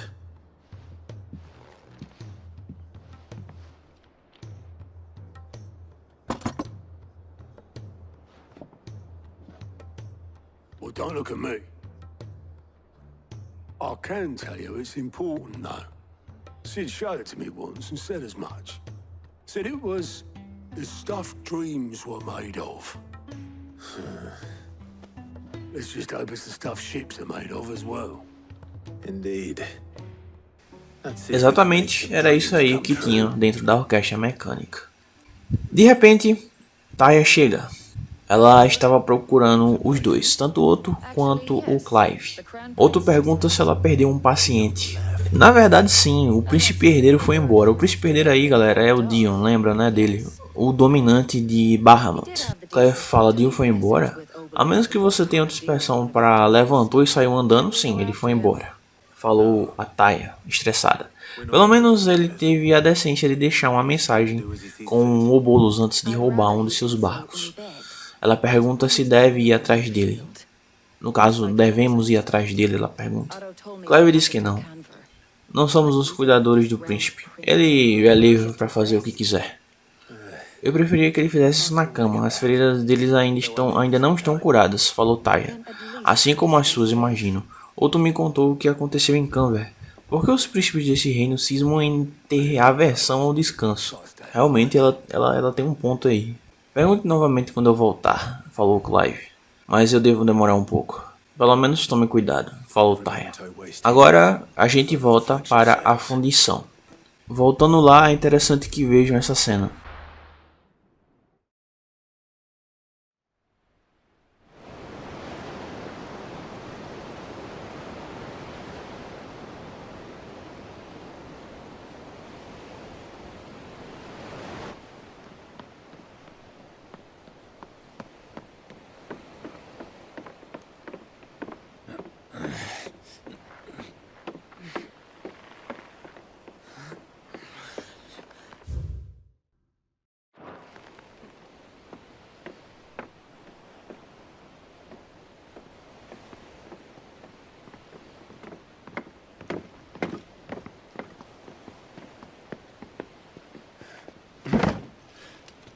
I were right, Clive. My dad had it all worked out. He'd be proud of you, Mid. His writings may have helped, but this achievement is all yours. Can we catch them? The Ainayar's one of the largest, fastest vessels ever built. And it won't help she has the wind at her back. Any other ship would be hard-pressed to keep pace with her, let alone reel her in. But this isn't any other ship. This is the Enterprise! And the world's never seen anything like my dad's engine. It certainly hasn't.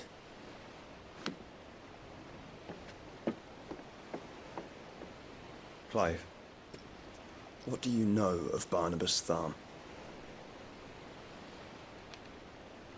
Only what the bards sing. That he sailed to Ash from southern lands. That it was his mastery of the blade which won him the throne. And that his sword, Odin's sword can sever the very threads of creation. But don't lose any sleep over a last tilt. We'll do what we must to survive. What we must. The light! I thought this cove was meant to be hidden.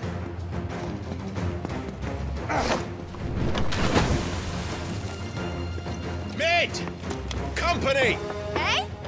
We'll hold them off until the ship is ready. But hurry! Bollocks! All hands! Man your stations!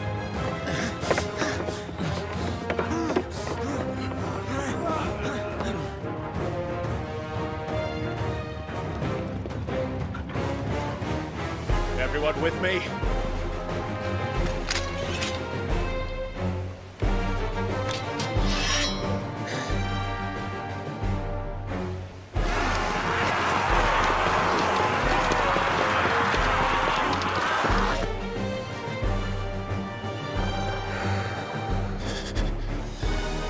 Here they come!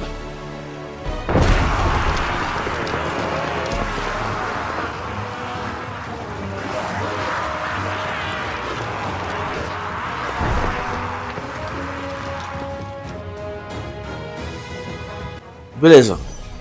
Aparecem muitos inimigos aí na frente de Clive, né? E todo o resto. Eliminando eles, aparece essa cena.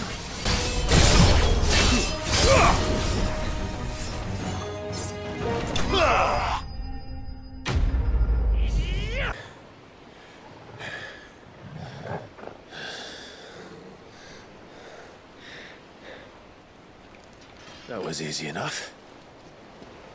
All right, you lousy lot. Get your asses on board. She's ready to sail. You heard the captain?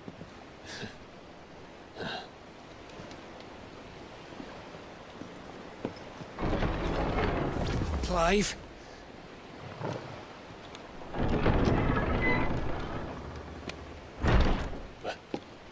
But I thought he was... Confounded. Then it is as I feared. Sleipnir is no man, but a creation of Odin.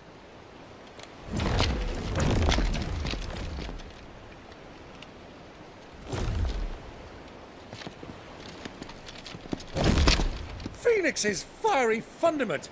Have you no normal enemies?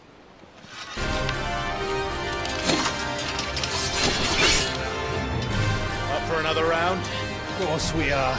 Right, Lord Rosfield? My boy, there was a time people called me the Executioner. Those are my hands. No matter, heads will roll all the same. Mate! New plan! You leave! We follow! Follow? Swimming, are you? Oh, bugger me! Weigh anchor! Engine's dead slow ahead!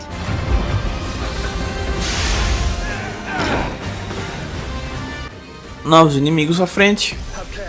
A luta é com muitos clones do carinha que é servo de Odin, derrotando eles. Vejam.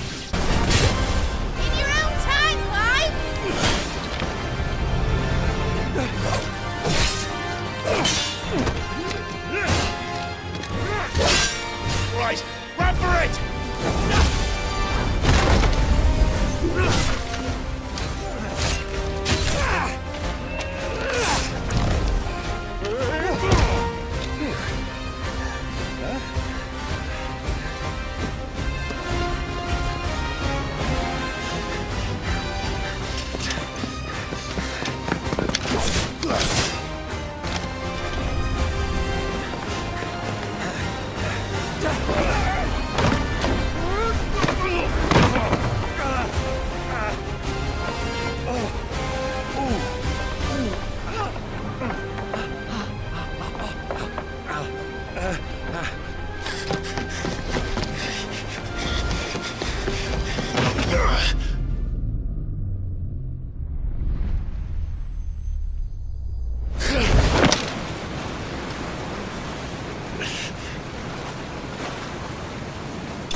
What do you want?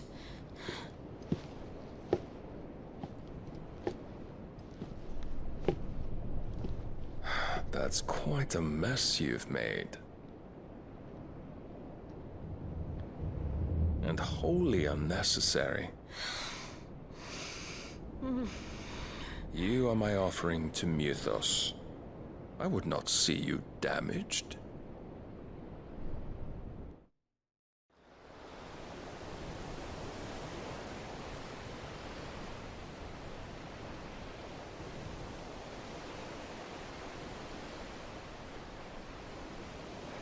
Now back to your stations!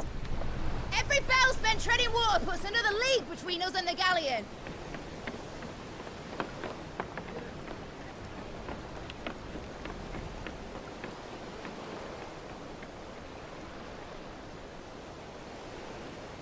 I don't suppose Mid has a spare engine? Since you rose from the grave, my fortunes have plummeted. Are you absolutely certain of this quest of yours, Clive? The foes you face are as terrible as they are numerous. Aye, and they'd have us live and die on their terms, which should answer your question. Ha!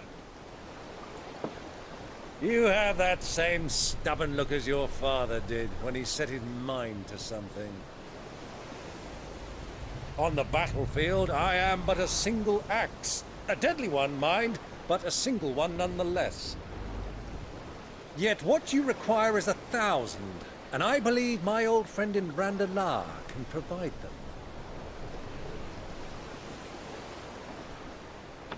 Take care, Clive. I have many more tales of your father's exploits to share. And I cannot very well do that if you're dead. Again. Good luck, Uncle. And may fair winds attend you. As for you, Joshua, take care. I shall do my best, Uncle. Farewell, my nephews. When next you see me, it shall be with an army at my back.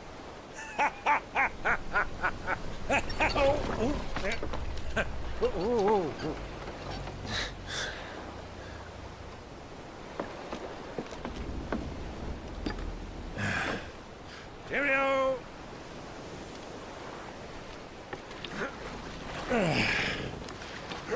Oh, yeah. Do keep up, my boy.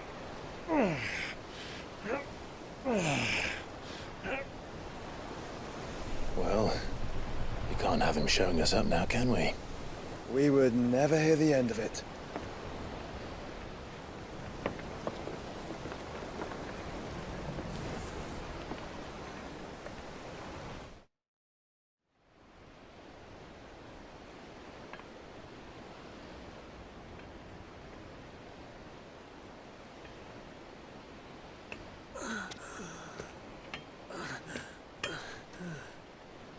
Greek of mercy.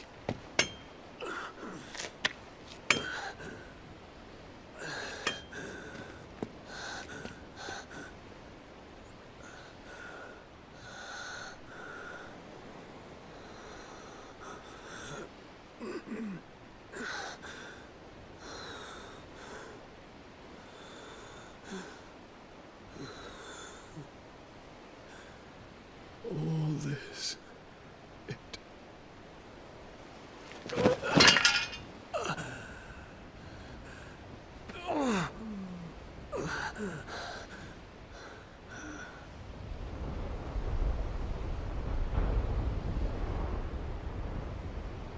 What have I done?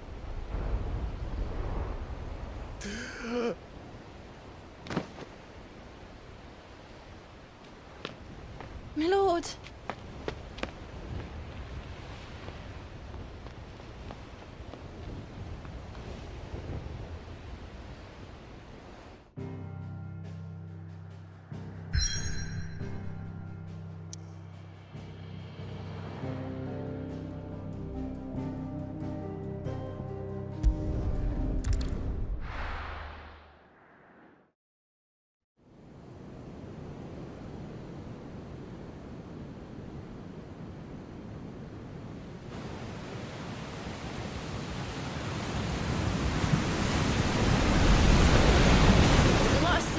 between here and Waloed, but any ship heading north has to round Zemeckis and put through the Narrow. Maintain our current bearing north-northeast, and we'll catch the Black Galleon before she vanishes again. What's to prevent her from circling around Ash from the south? With these winds in those waters, it'd taken forever and a fortnight to reach Stone here. Mid knows what she's talking about, Clive. Better than any of us lot, anyway. I say we do as she tells. Sails on the horizon. She's ours.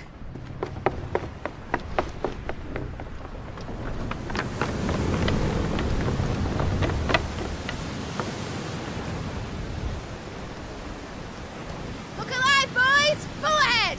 And keep those furnaces fed! Aye, aye! Do you feel that? Jill.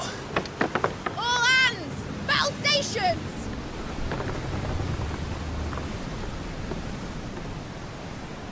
Let's see what this girl can do.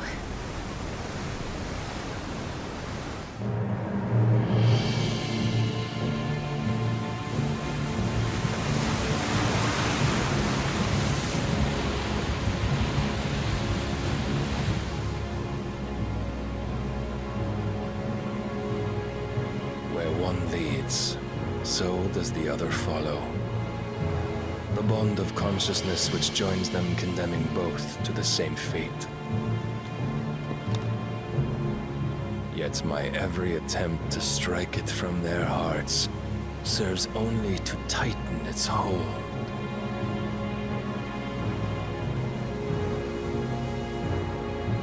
Fascinating.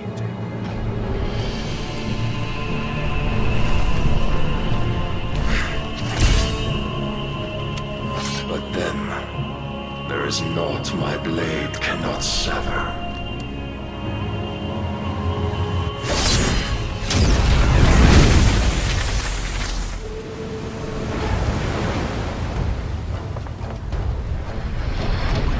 Great Grigos, gosh!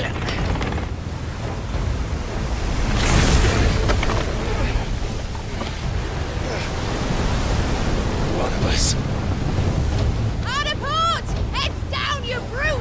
Brace for impact!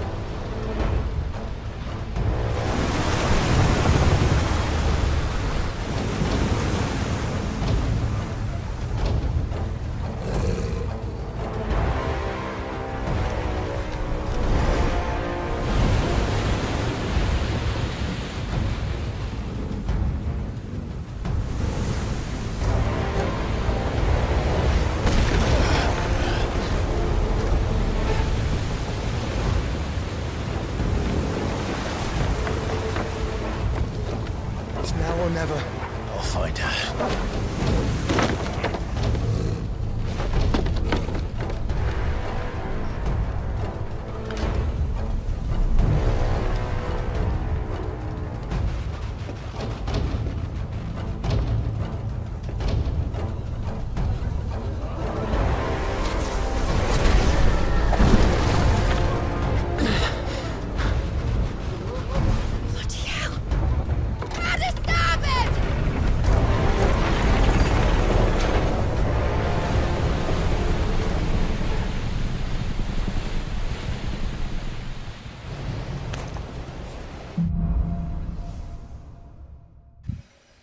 Beleza, agora a Clive conseguiu entrar no navio de Barnabás.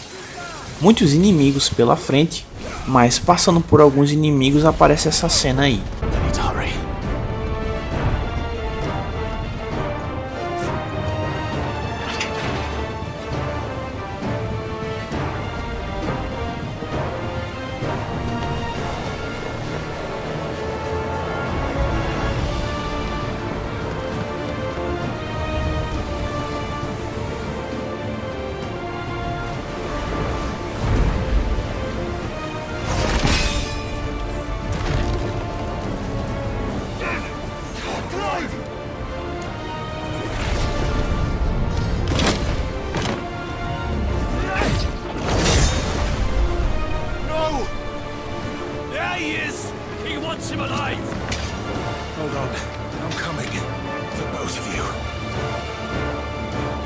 Continuando, mais inimigos pela frente, muito mais inimigos pela frente, na verdade.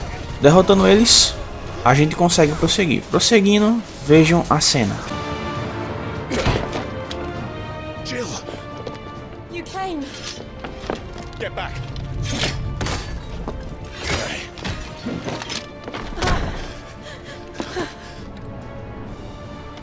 Clive, how did you... I'll explain later. Hands.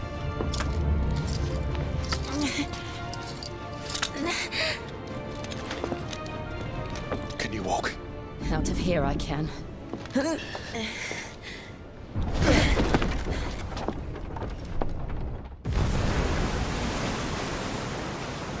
Stand still! Phoenix. Are you not the dominant of fire? I see naught before me but a guttering flame.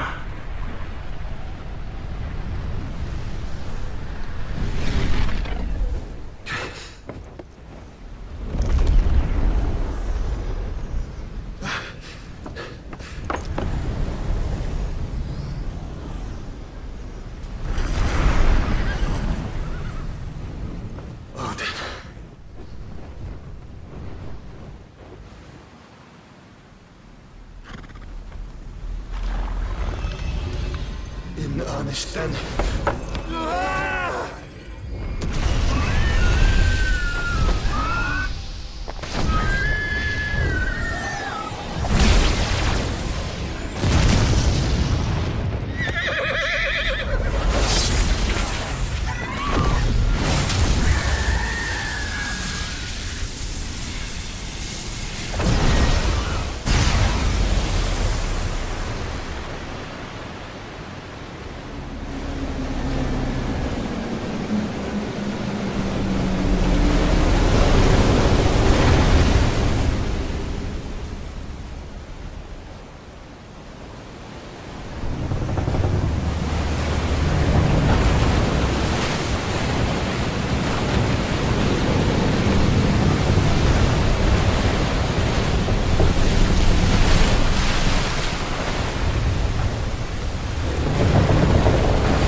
Can you go on?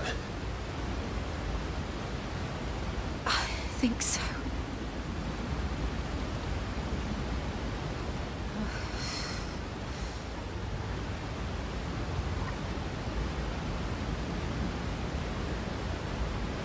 But to where?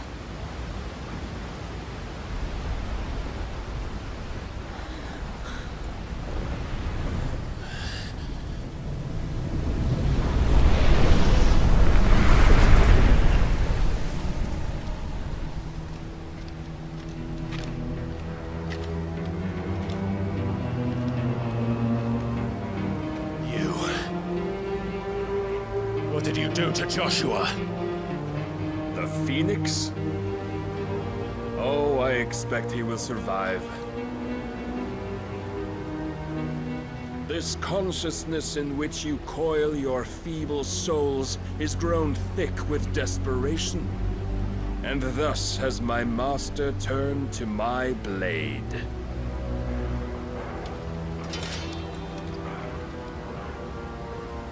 The world will soon be painted in black. And all that live shall gather in death's autumn wake. Not if we remove the cause of this misery. Not if we destroy the last of the Mother Crystals and restore balance to the world. Come. Do you truly think it's so simple?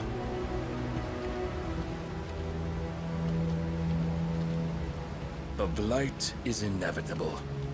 Not even the Almighty might stop its endless march. Your efforts will avail us naught. Naught, that is, but suffering. You must embrace the truth, Mythos. Accept your place with the Lord. Keep it. As long as there's a chance, there's a choice. Ever led astray by your blind resolve.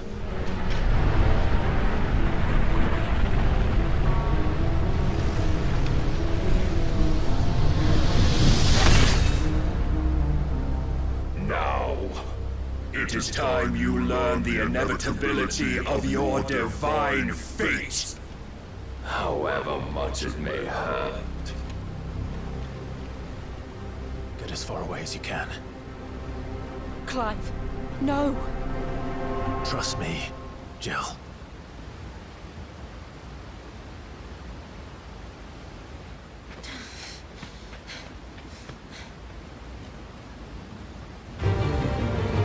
Agora a gente enfrenta um pouco de Barnabás. A gente aqui tem uma noção do poder do cara, que é muito grande.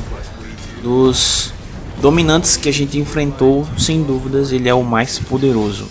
Chega uma determinada parte que o jogo meio que para, sabe? Você não consegue mais enfrentar ele.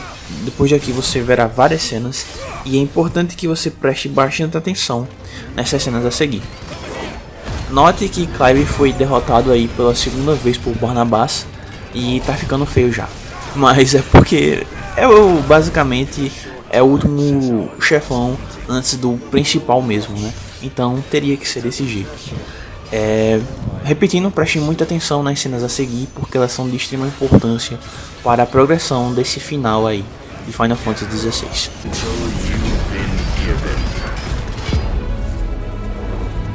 And thus is the light of hope severed.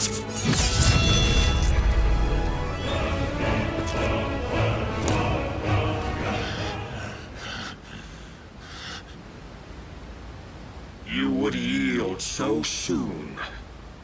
Never. Clive!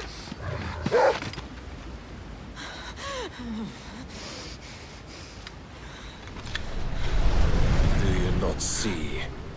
Your iron will weighs you down, dragging you ever further from your purpose. And what is my purpose? Mythos. Who are we? What are the dominants? The breath of the Creator still warm on our lips. We carry his light that we might guide the masses in his name. We are but mighty acts of God. We are more than that. You would be nothing without what he has granted you. The power we wield is his, and yet every time we draw upon it, it wears away at our very being. It breaks us. It unmakes us, that its immaculate aspect might reveal itself. The icon. It is too much for even his chosen few. Apart from you, Mythos, you wield the might of many, yet your body does not answer for its avarice. What are you saying? What I am saying is that we dominants are a means to an end. We were created for you, that you might drink deep of our strength and thereby fulfill your divine purpose. Which is? To feed. As you would know, could you only look beyond the walls of your prison of self-regard.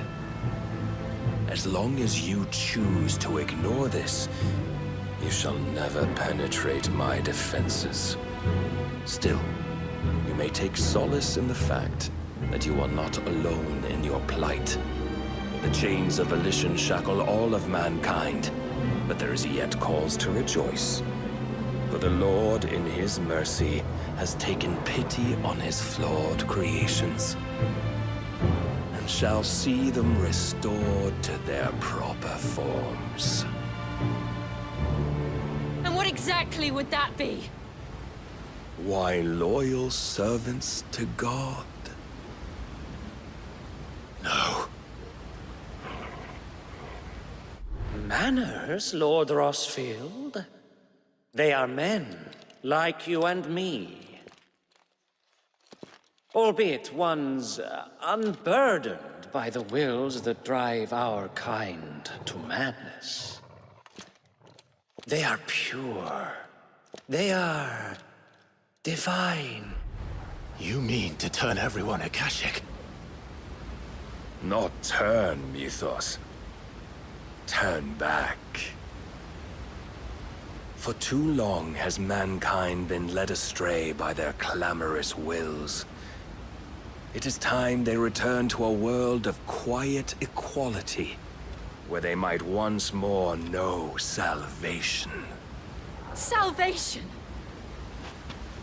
And abandon everything we hold dear! We don't need your salvation. We'll save ourselves, and we'll do it on our own terms. Not yours, and not your gods! With every defiant expression of your will, the tighter the chains of consciousness become. But perhaps that fact may be put to use.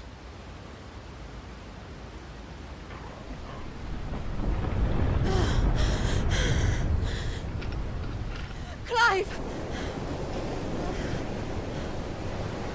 The faster it binds you to the remaining dominance, the stronger your hunger will become. Until it leads you back to the only answer there ever was. Mayhap not by the path my master intended, but back all the same.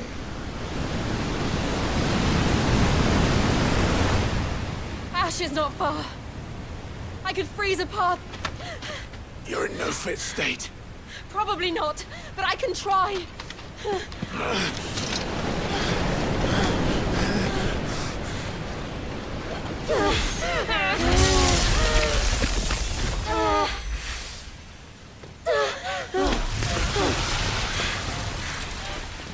Don't look back!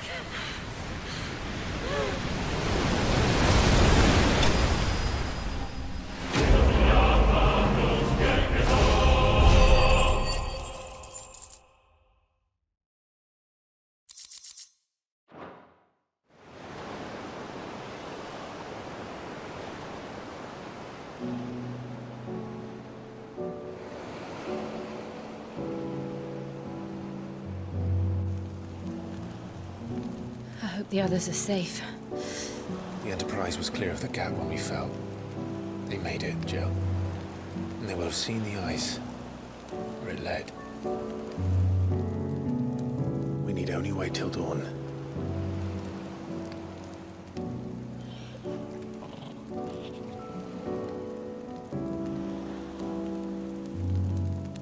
This is the second time Barnabas has bested me. I'm powerless against him. And maybe there really is nothing else for it but to give yourself to his master.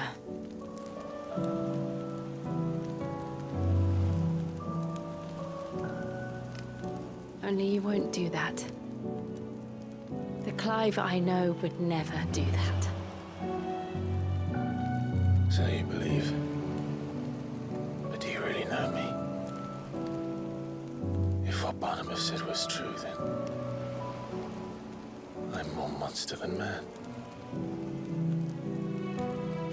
And each time I summon the flames from within, I burn away the things that make me who I am. Do you, though? Think of what you've used that power for. Of all the people you've saved. It doesn't matter how or by whom it was granted, only how you choose to use it. And you've chosen to use it for good, haven't you? also used it to kill. What if that's my purpose? What if it's all I'm good for?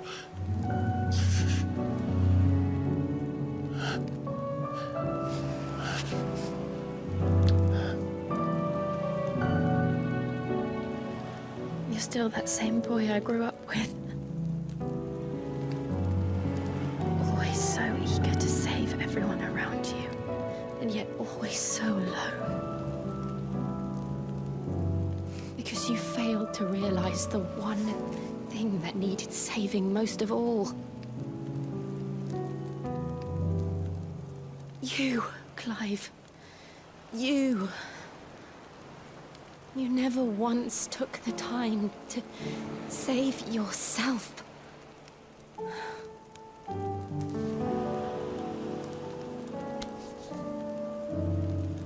Myself? I think I might be beyond saving.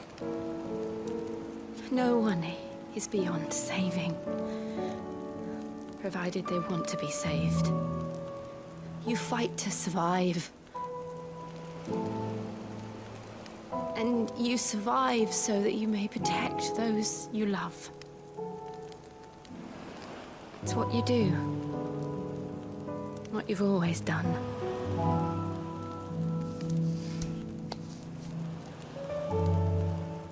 And I know you're not about to change. So I'm going to help you. To give you what you need to protect us all.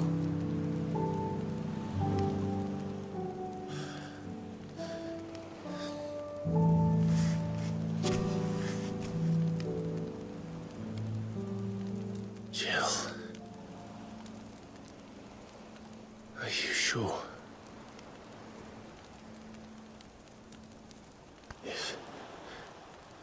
If this is what you want, then...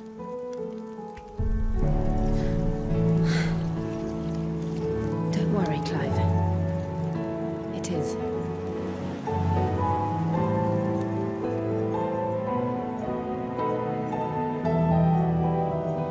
This burden, I'll give you the strength to bear it alone. But I'm not alone. These burdens I carry, my sins, my pain, my sorrow, I see now that they are all a part of me.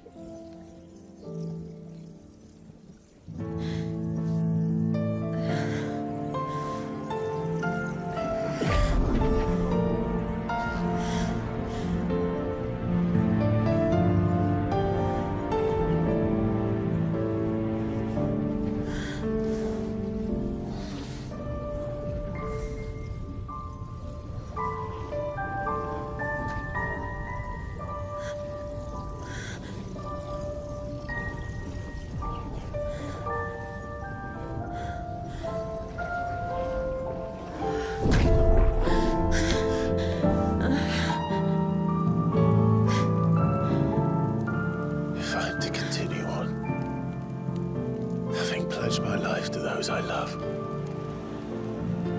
And I will gladly bear your burdens too, until my last breath. Clive.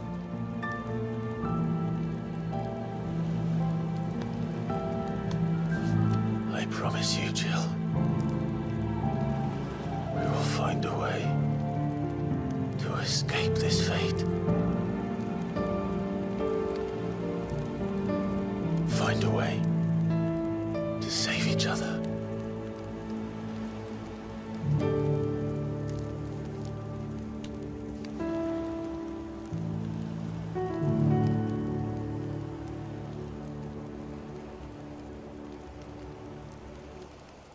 That we might one day look upon the moon again, together.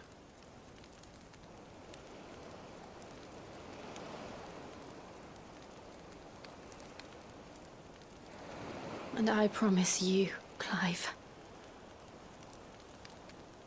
that I will be there, no matter what you must become. I know.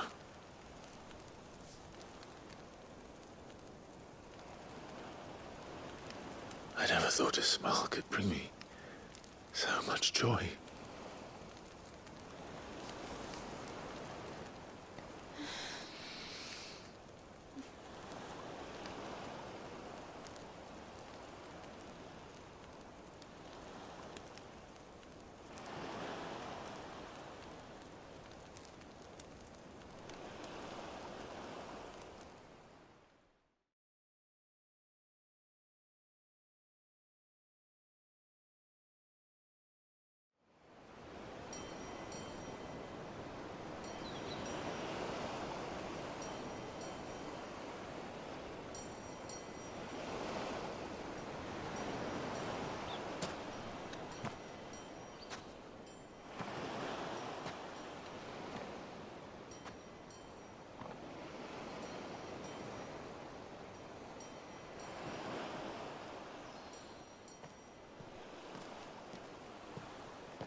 What of Barnabas?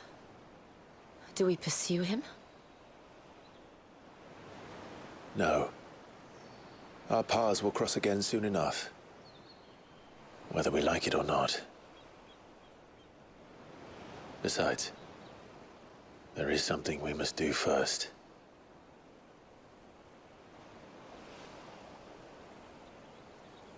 Of course. Drake's spine. The last Mother Crystal. The Einherja is at the bottom of the sea. Waloed won't dare move on Storm without her. But they know we're coming now. We'll need a plan. And a damn good one at that. Then let's go home and find one. Ash will have to wait.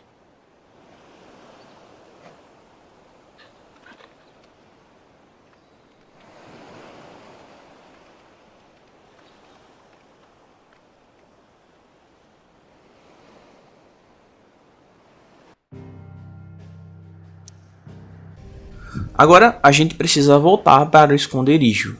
Voltando para o esconderijo, a gente vai diretamente falar com outro. Ele diz que o Odin dividiu o mar em dois, né? Ele ressalta esse feito aí que aconteceu, que foi a Mid que contou a ele. Ele ressalta que o tio do Clive não está com ele. Clive conta que ele ficou com o Enterprise. Pra quem não tá ligado ainda, o Enterprise é um navio, né? Que a Mid construiu, enfim. Eu espero que vocês saibam aí. Depois do nosso combate com o Enerhar, que é o navio de Odin, né? O navio precisou de reparos. O meu tio conhece um construtor naval em Randelar, falou Clive. Nós o encontraremos lá quando estivermos prestes a ir para a cinza. Está seguro do que é a melhor ideia? Até onde eu sei, aquele lugar continua dominado por acásticos, falou outro. E que cidade não está assim? A praga do último continua a se espalhar, falou Clive. Estamos ficando sem tempo, não estamos? Perguntou.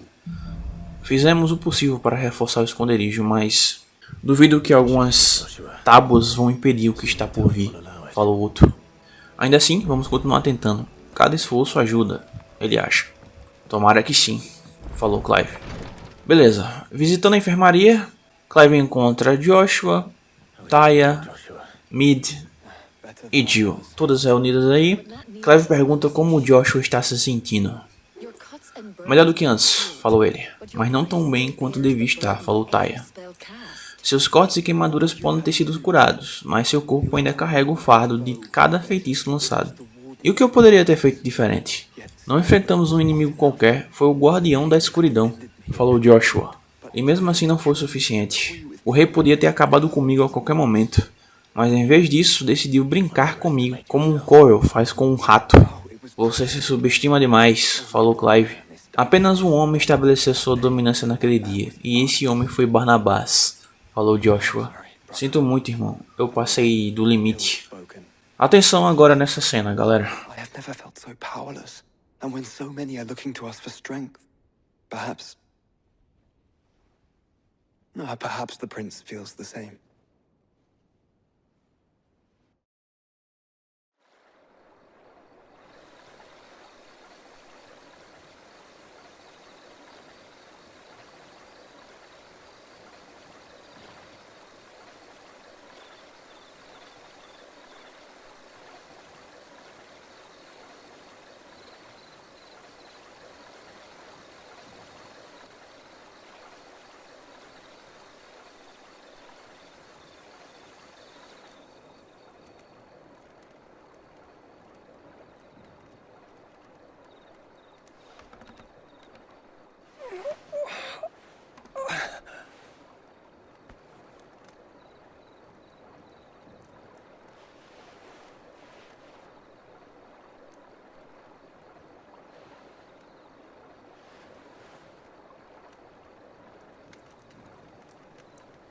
What is this place?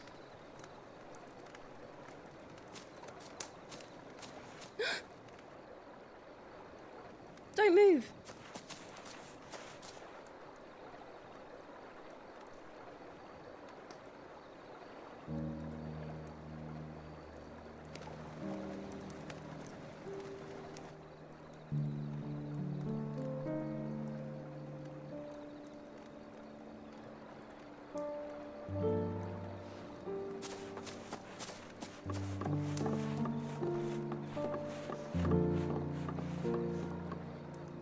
Here, it's fresh from the well.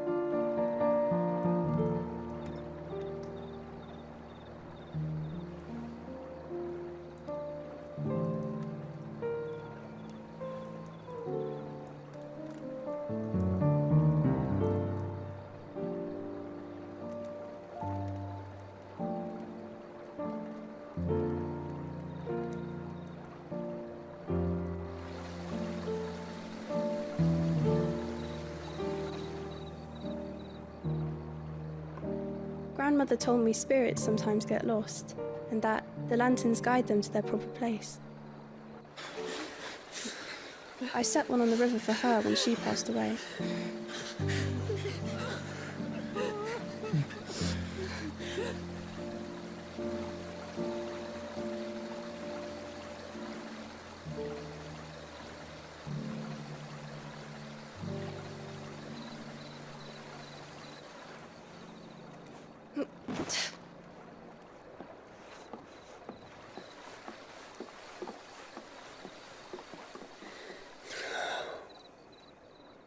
The fiend works from the shadows.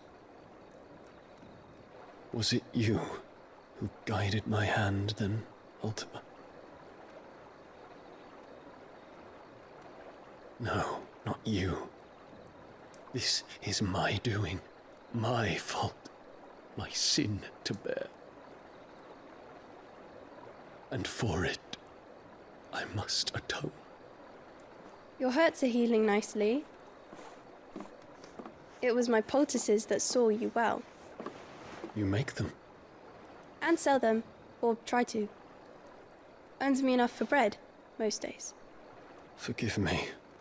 I have nothing to... I know, but I couldn't just leave you lying there.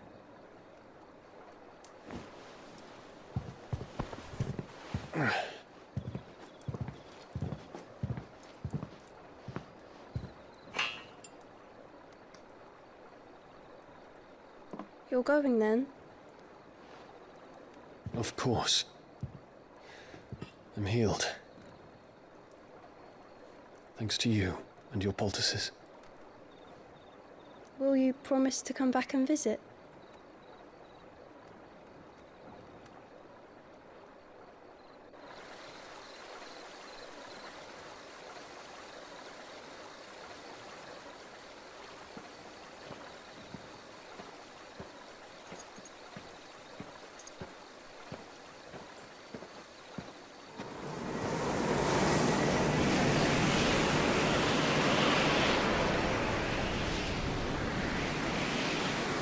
Well, Phoenix, it would seem that I owe you my wings.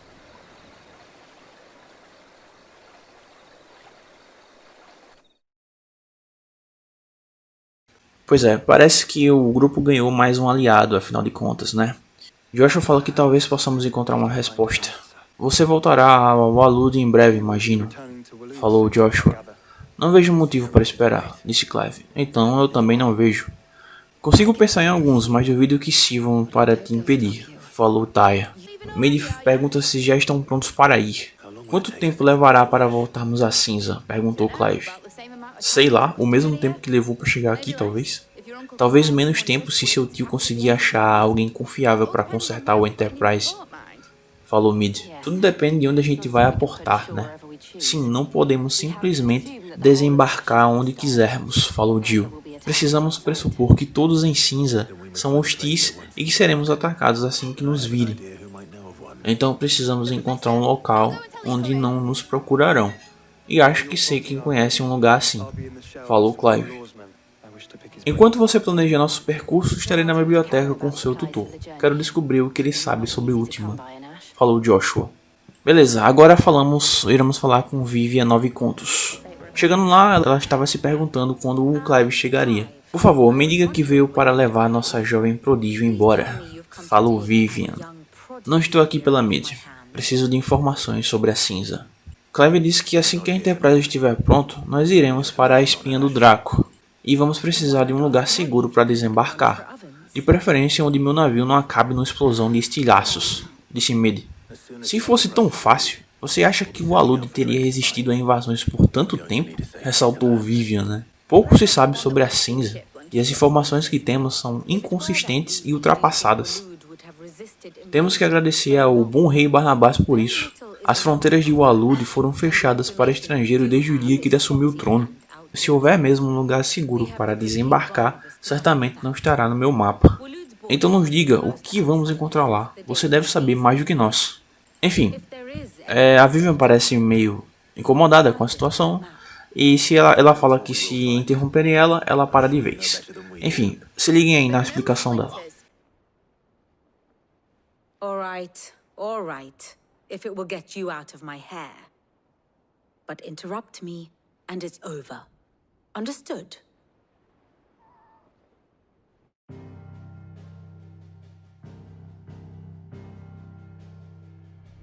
Barnabas Thom, the one they call the last king.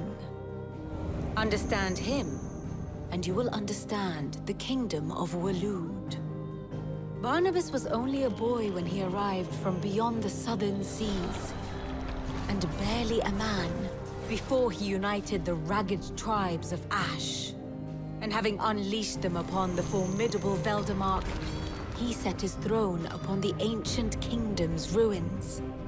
The victory sent shockwaves around Valisthea, tales of Odin's might spreading through every court, parlor, and drinking hole in the realm. Note that this was in the year 843, and that the king still sits upon his throne some 40 years later, quite untouched by time. Waloed's recent inaction left many wondering if Odin had lost his appetite for war. And yet here we are. The Einherjar was committed to the fray, a bold declaration of intent. Orcs swarm around Drake's Fang, and throngs of Akashic haunt Canva's streets. Though how precisely the havoc they wreak serves Waloed remains unclear. Regardless, if the order to attack truly came from King Barnabas, then one thing is certain. Waloed has achieved the impossible, and made bedfellows of beastmen and the ether-addled alike. All of which is a roundabout way of saying that you will be in unknown territory when you set foot on Ash. Much of the continent has already been lost to the Blight, and what few ports remain will be fiercely guarded. And that is to say naught of its natural defenses. Offshore currents will cast an ill-equipped ship out to sea one moment, and dash it against the rocks the next. But then the Enterprise is anything but ill-equipped. And Mid has made land there before. Now, if only there were someone with an intimate knowledge of the Shadow Coast, and where a daring gentleman might put ashore.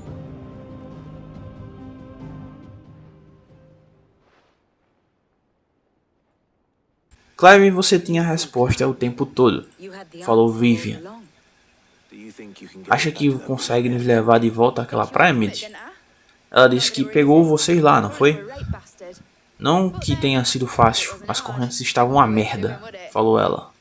E se não fosse difícil, não valeria a pena. Exatamente. Clive agradece a Vivian. Vivian fala que se um bocado de conhecimento popular e uma pitada de papo de taverna são dignos de seu agradecimento, me pergunto o que eu receberia por inteligência de verdade. Vivian dando uma de humilde aí. Clive fala que precisa de todos na cervejaria agora. Ele manda Mid reunir todo mundo. E enquanto ele vai buscar Joshua na biblioteca. Chegando na biblioteca, temos alguma coisa interessante. Joshua diz que Clive precisa ouvir isso. E pede para o tutor contar para ele. O tutor é Harpocrates, né? Obviamente. Você se lembra da nossa conversa anterior sobre a divindade do último? Bem, isso me inspirou a investigar mais a fundo o assunto. E o que eu descobri parece estar de acordo com as descobertas de Sua Alteza. Joshua fala que você deve lembrar que minha missão para descobrir as origens do último começou com um mural no portal da Fênix. Mas apesar de saber a importância do mural, eu não conseguia decifrar seus segredos. Agora, entretanto, acredito saber onde encontrar um exemplo mais completo.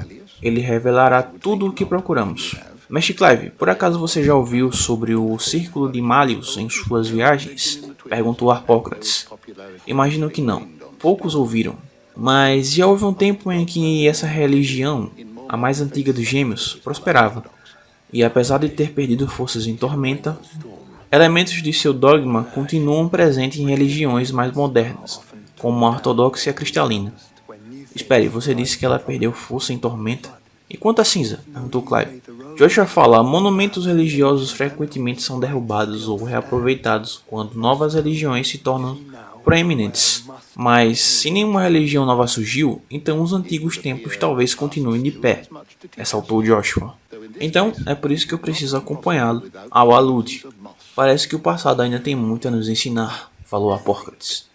Apesar de que, neste caso, não teríamos chegado a essa conclusão sem as reflexões de Moss. E pensar que você estava com uma cópia das crônicas do meu amigo mentor esse tempo todo, falou Harpocrates. Estou aliviado em descobrir que está em boas mãos. Vou protegê-lo com minha vida, falou Joshua. Bem, agora está na hora de todo mundo se reunir na cervejaria. Se reunindo lá, Clive fala que a essa altura vocês já devem saber aonde vamos e o porquê. Então vou poupá-los de detalhes chatos e vou direto ao ponto. Se tentarmos nos aproximar do Stonir pelo mar, há uma boa chance de sermos avistados e atacados pela artilharia da capital.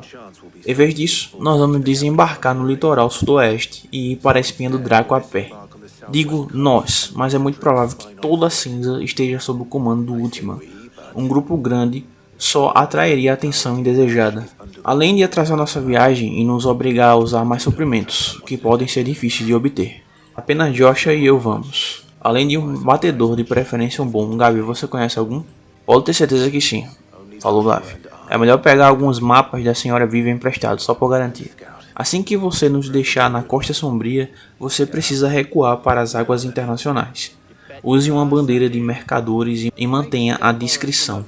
Se sentir presença do perigo, nos deixe para trás e volte para a tormenta. Discreto é meu nome do meio. Até parece que vou deixar alguém para trás, falou Mid. O navio não vai a lugar nenhum até as caras feias de vocês estarem sorrindo nos convés. Jill, o Enterprise vai ser um alvo tentador para monarquistas e piratas. Você deve impedir que qualquer pessoa o aborde. Não se preocupe, manterei o navio e a tripulação a salvo. Afinal, você vai precisar voltar para casa. Beleza, agora a Clive volta a falar com outro. Don't worry. I'll keep the ship and her crew safe. You'll be needing passage home, after all. Clive pergunta se tem algum problema. Outro diz que nenhum. Sinceramente, um homem não pode se despedir do seu amigo? Perguntou outro. Só queria deixá-lo ciente de que vou manter tudo em ordem enquanto você estiver por aí salvando o mundo. Vou cobrar essa promessa, falou Clive. Agora, o grupo vai para a Costa Sombria. Chegando lá, é interessante que vejam isso.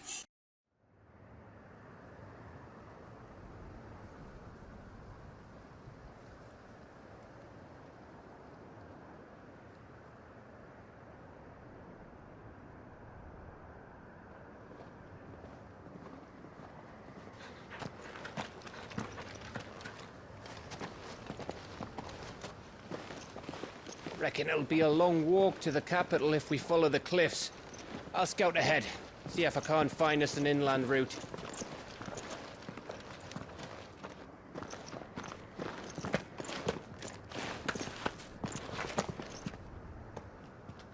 Clive.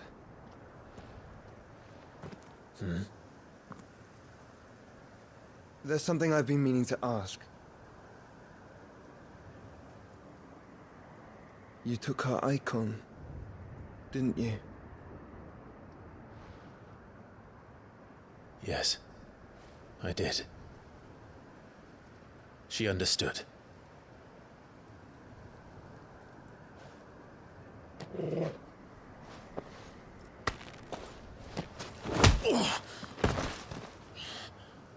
Oh, she understood.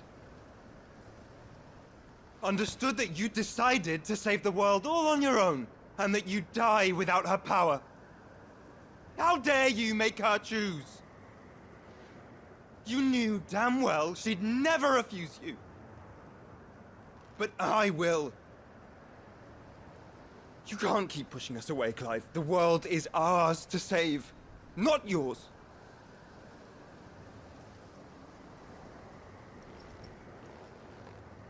I used my gift because I thought it was the right thing to do.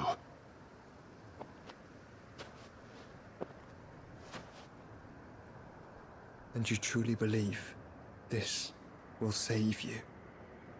Will save us all? I do.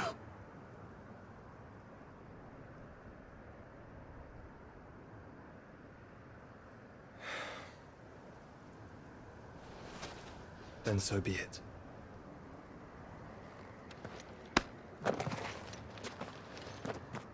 Just don't forget, you're not alone.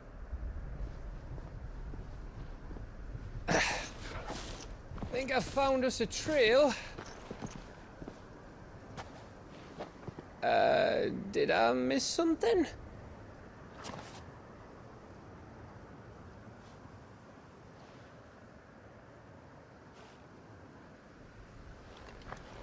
Only that Joshua didn't. I don't get it.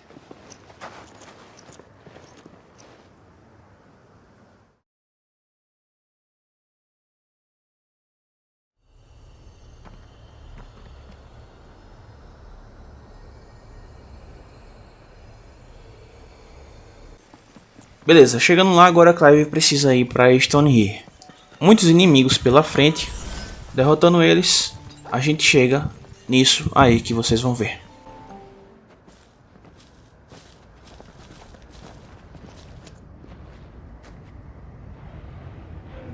Ai ai.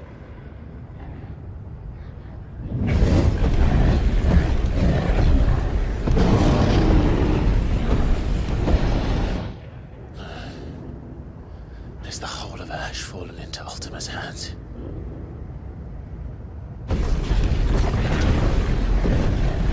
That's no peace delegation.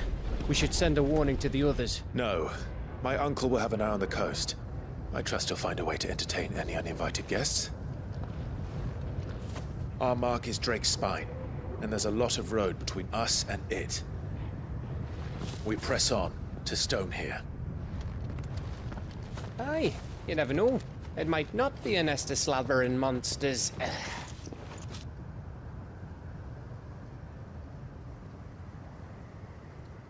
Clive, you must go on ahead without me. This stronghold is as old as Phoenix Gate, perhaps older. It may yet hide Ultima's remaining secrets, and if we are to best him, they must be unearthed. All right. Stay out of trouble. I always do. Mostly.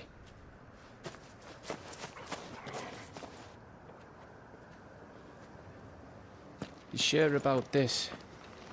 About leaving my brother on his own? Of course. Mostly.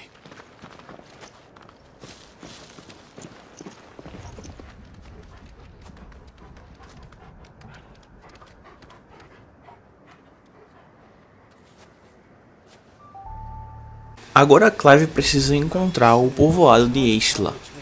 Progredindo mais um pouco, ele passa por diversos inimigos, mas chegando lá, isso acontece.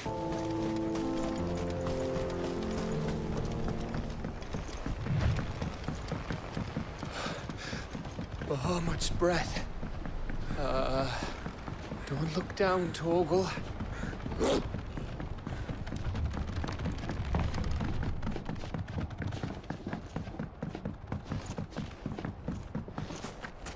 That must be Istla.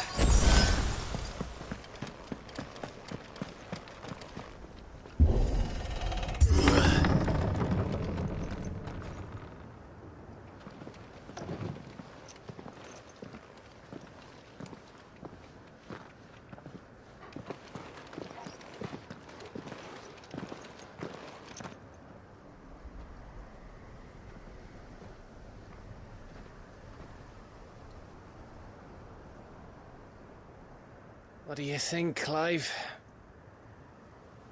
Then we're too late.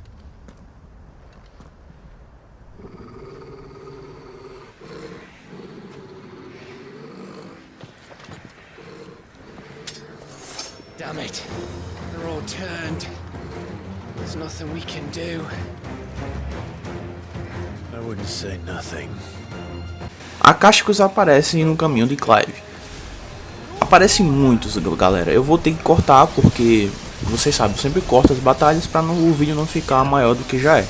Então, passando por todos eles, isso aí acontece.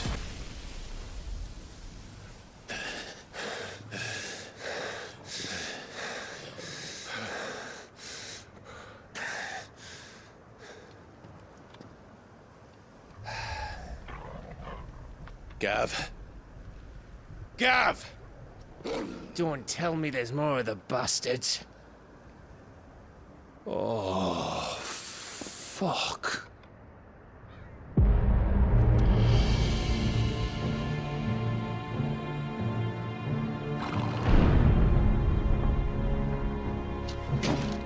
Have you come to watch, Odin? Bound for Stonehill. Good. My master awaits you in the capital, though I cannot allow you to attend him in your present state.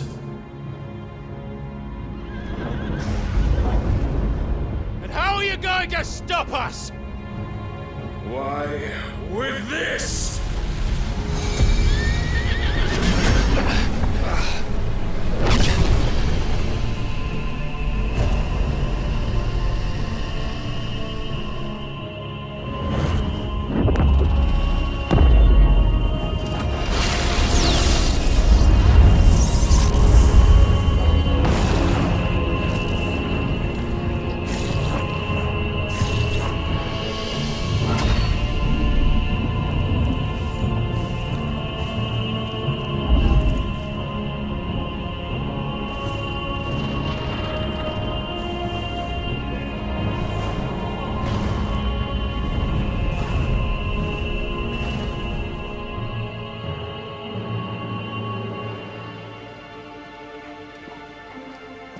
What did you do?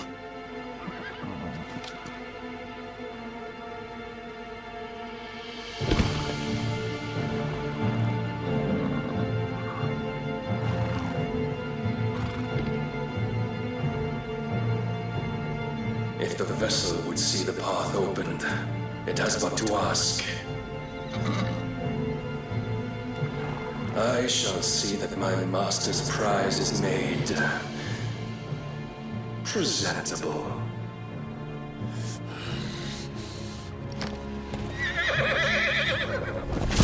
Shit! No!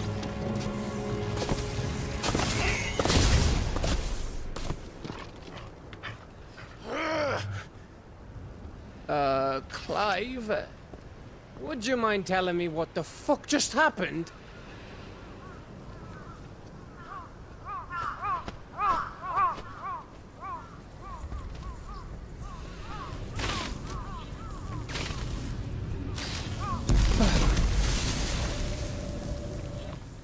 Oh, you've got to be. How are we supposed to get through that? We seek an audience with the king. If His Majesty wants me to come and ask him, then that is exactly what I'll do.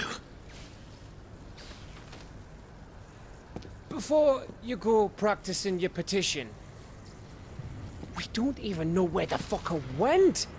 How about we cool our heads and think this through, eh?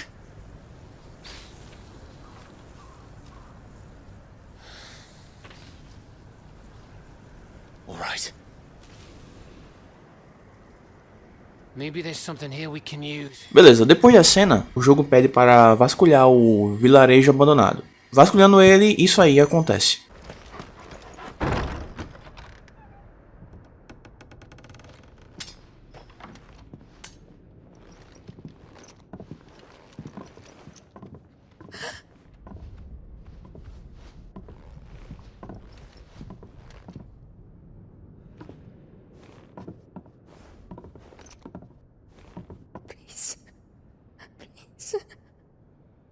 Please, no. Miss. Whoa, easy, easy. We're not turned, all right?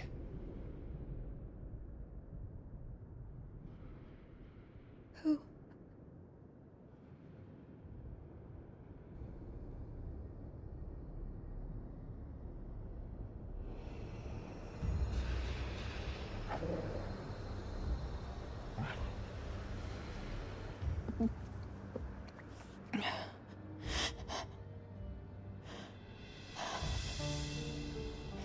My thanks, kind travelers.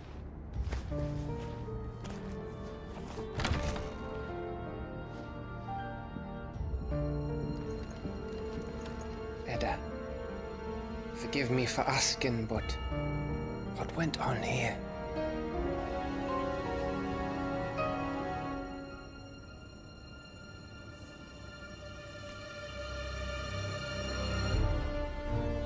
It all started when the skies changed.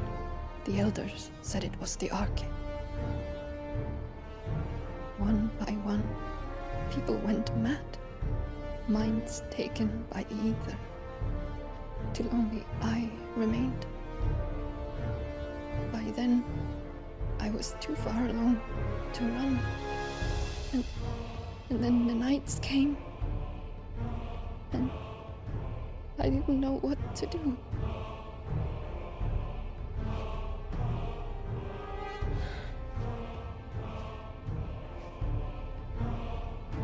And this, Arche is... Just a story. Something our grandparents told us when we misbehaved. About how the heavens would grow dark before the land took her last breath. The end of the world. You said the others went mad. But where did they go?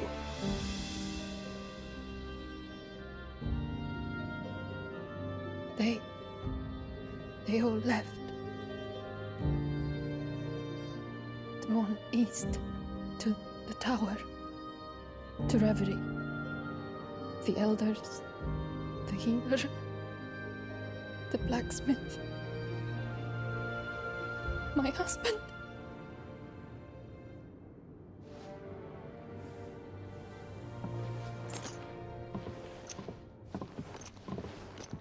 You thinking he did this? Of course. Who else could it be? You were in Canva. You saw what he did to the people. But then what about her? How come her nut hasn't cracked? The baby, perhaps? Could be protecting her from the ether. I can't think of any other explanation. You mean... it's a bearer? It won't matter what it is once Ultima's magic takes hold. Time's running out.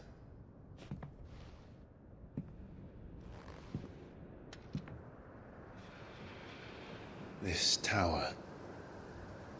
That's where we'll find the king.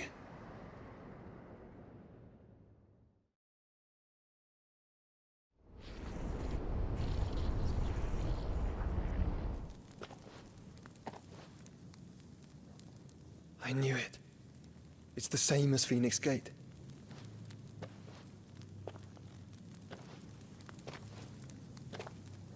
Which means at the end of these stairs should be...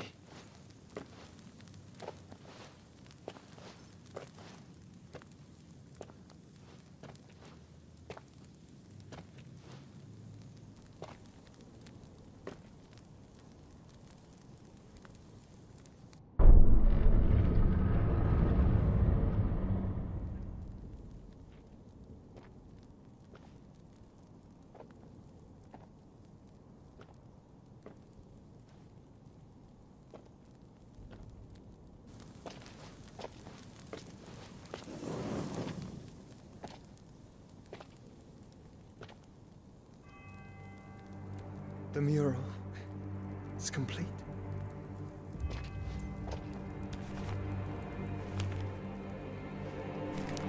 Ultima and his vessel, Ifrit. Garuda, Ramu, Shiva, Titan, Bahamut, Odin. Even Leviathan the Lost is here. But where is the Phoenix?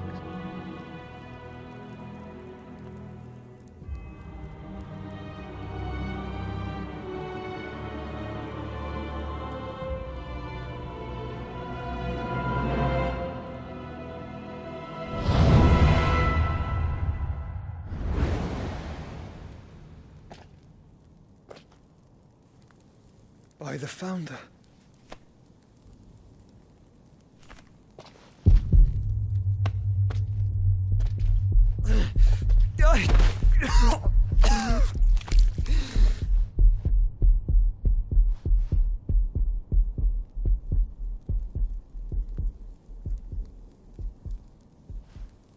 So that's what you want, isn't it, Ultima?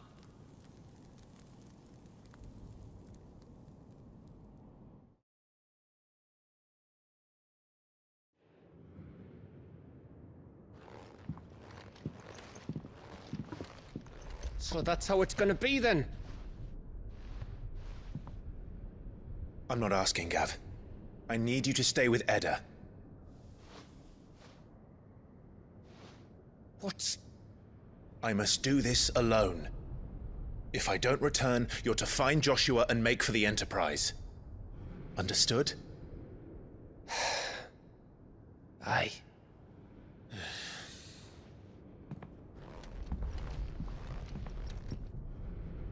Just don't you go dying on me. Sid's name suits your miserable mug better than mine. Don't worry. I haven't finished with it yet.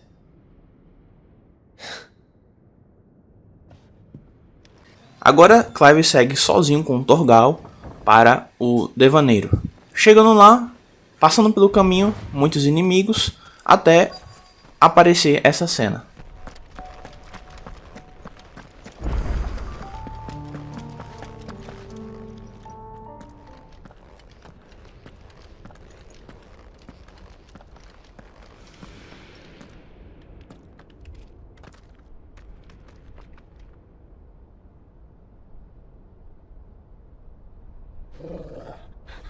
This is it, boy.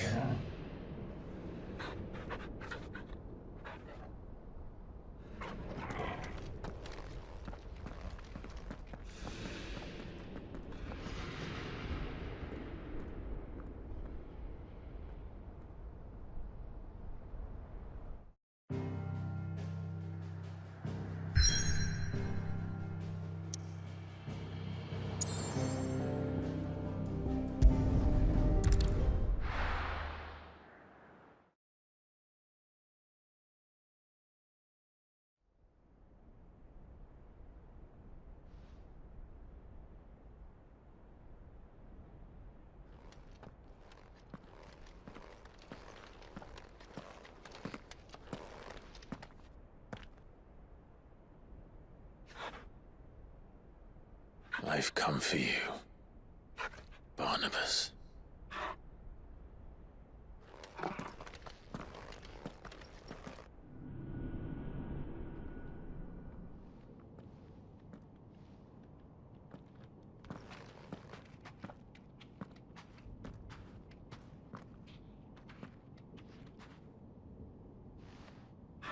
Stay close, Torgal.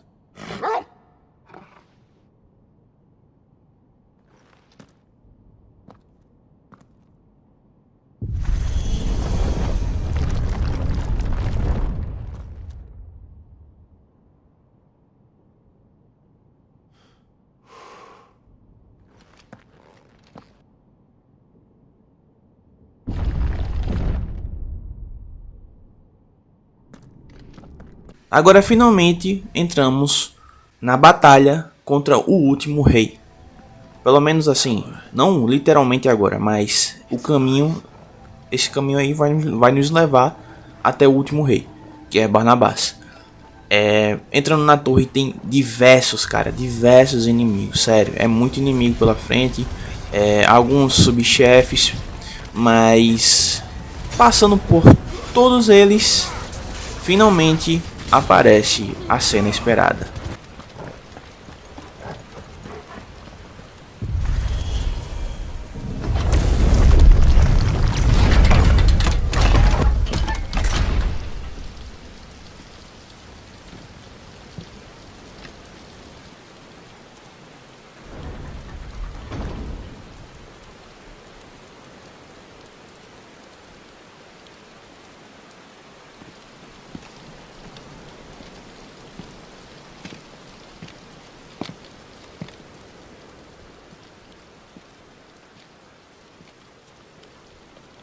Why?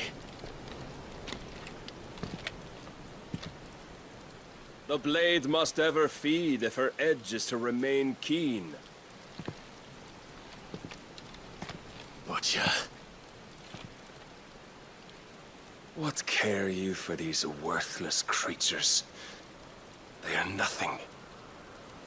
Weak from the moment of their conception, ever longing for power not theirs to command, they turn unfailingly upon themselves. Like sheep, they roam in filthy flocks, eager to trample those few gifted a fleece of gold. Or that they might feel contentment with their pitiful existence. Prejudice and persecution, severance and strife, every earthly wrong springs from the malice in men's hearts. Malice born of the pain and suffering that is free will. Its corruption is gnawed at your being from the very moment of your birth. You're wrong. It is no corruption. It is who I am. Every choice I make, right or wrong, gives me reason to carry on. And carry on I shall. Not as a puppet, but as a man. Which are you? There was a time I too thought those the only choices. What? Long ago, God granted man the gift of magic. And with that gift did he build great civilizations. Yet over time, man lost sight of the gift's true meaning, stepping from the path of shared prosperity to one of avarice. He abandoned his creator for sword and flame, and through his folly, beckoned the blight. Yet, there were those few who refused to turn their eyes from the heavens, and they prayed to God that he might lead them back to righteousness. And the Lord, he did answer.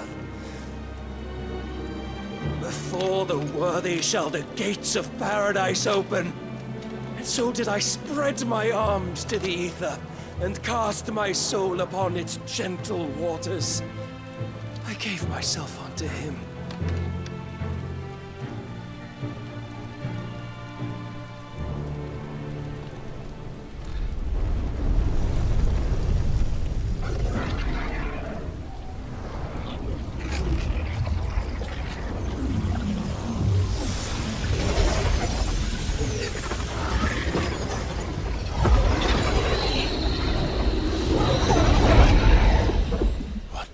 Is this?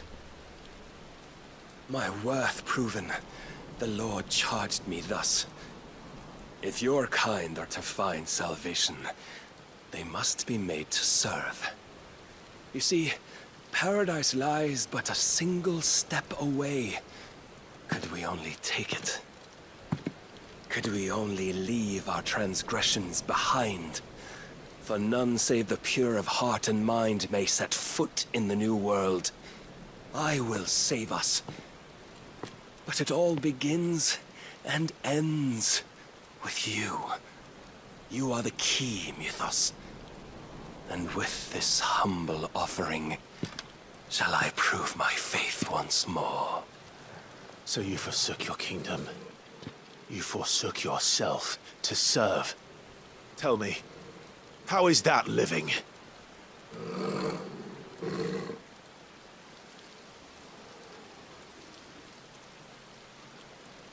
What you seek to provide is not salvation. It's anything but. Life is about always having a choice. Take that away, and we might as well be dead.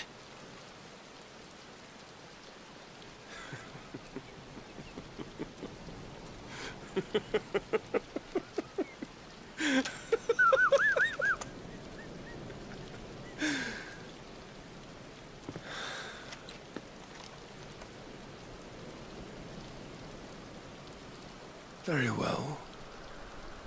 Come then. Show us the strength of your will. It's not the strength of my will that should worry you, but the weakness of yours.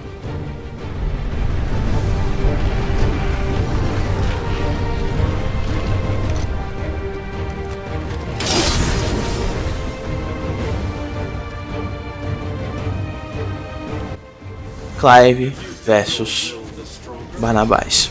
Como é um chefão muito esperado, galera, Barnabás também, assim como o Dion na época, tem várias partes, certo? Então, para vocês acompanharem tudo aqui, eu vou mostrar tudo a vocês, assim, de relevante na batalha, né? Assim que a gente consegue tirar um life do Barnabás, isso aí acontece.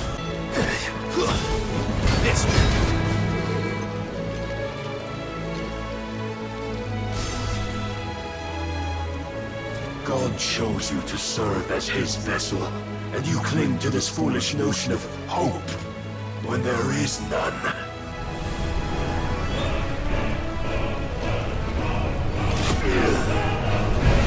Fuck!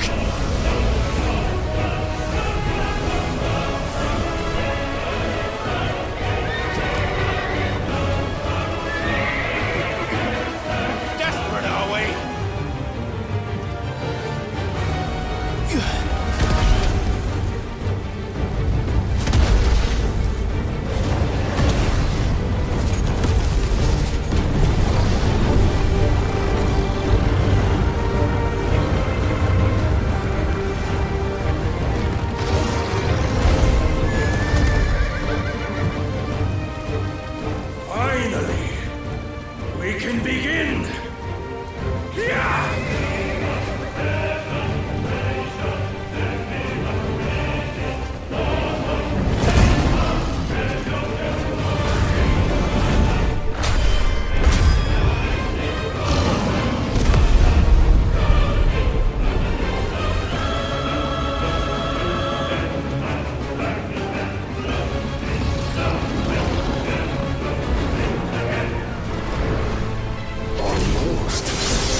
shown the path.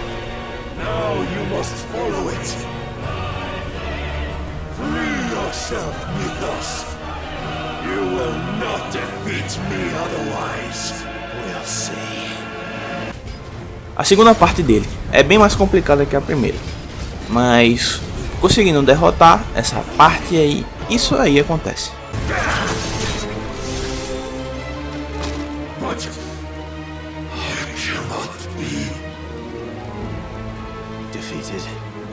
You admitted defeat the moment you turned your back on us. When you turned your back on the truth, Barnabas. We are not as weak as your god believes.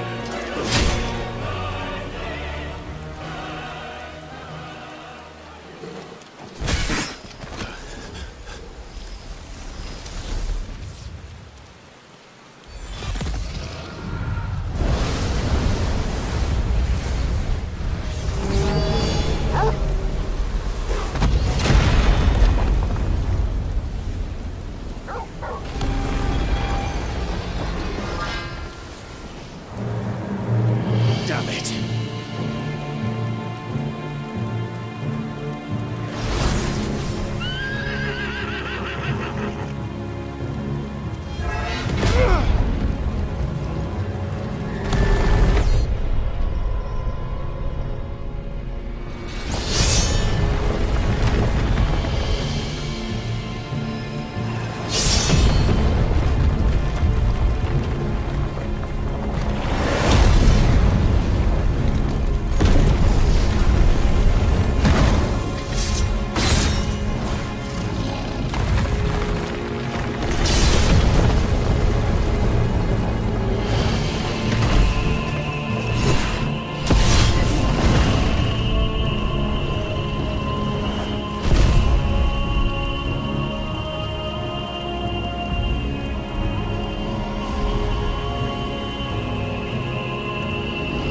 What are you waiting for? Men know nothing of strength.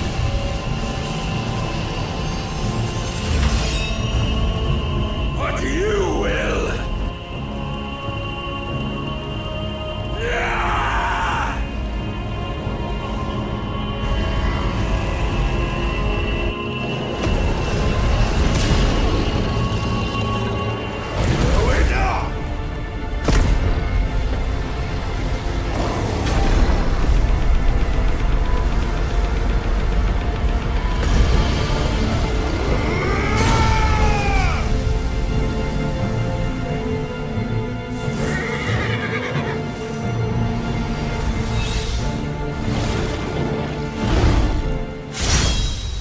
You dare!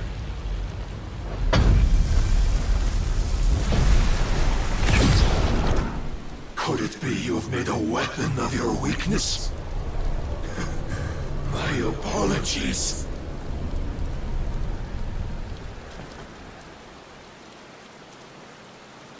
You are not the fool I took you for. And so it ends. No!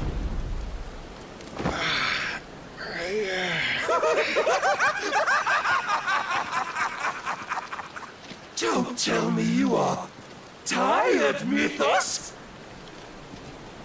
Your stubborn defiance has stirred my long-becalmed heart, filling it with a joy that I have not known for generations! I had thought the tantalizing kiss of self-indulgence a dream forever out of reach. And now that its sweet ruin courses through my veins, I shall not be quick to relinquish it. Show me your work, Mythos, that I might revel in it! E por último, a parte mais apelona, sem dúvidas, dele, é onde ele tá muito cheatado aqui, derrotando. Isso aí acontece. Finalmente, Clive consegue matar Barnabas. Prestem atenção nas cenas a seguir, tá galera? É de extrema importância.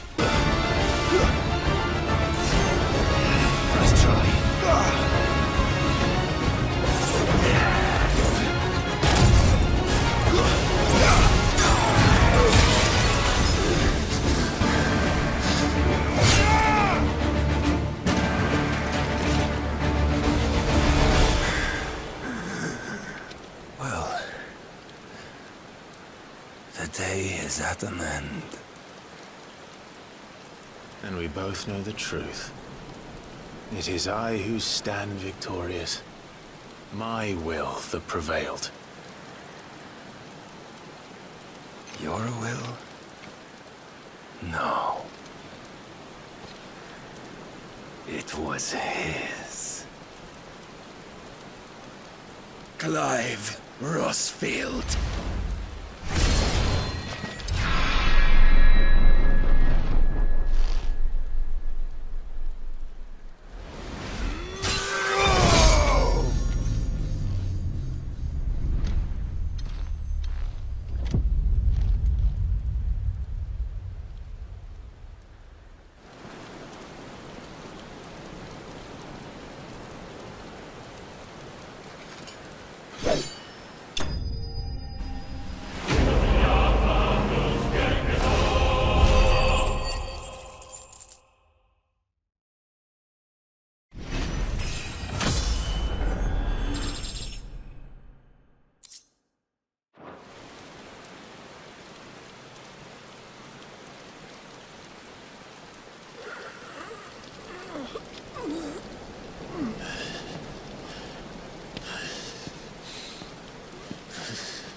Perhaps there is strength in will.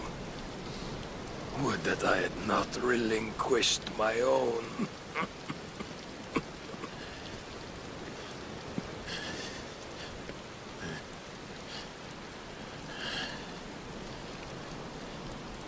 You relinquished nothing. What was it, if not will, that made you strive for a new world? Strive to win your master's approval?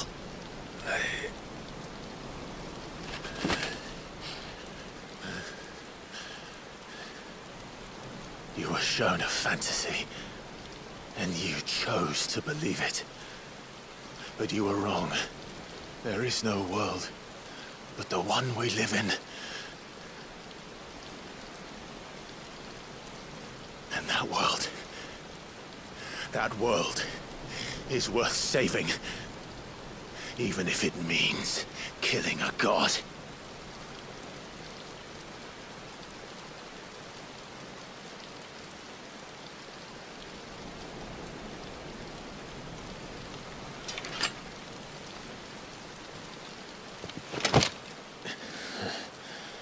Bold words. From one who has served the Lord so well. This is pointless.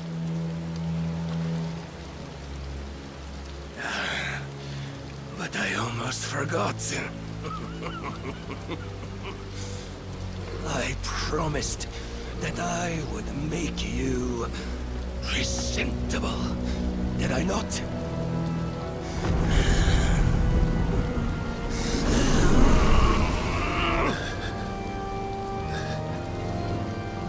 We shall fulfill our destinies. Just as the Lord's Mother Crystals have fulfilled theirs. Come, Clive Rossfield. Take what is rightfully yours. Become one with God. No.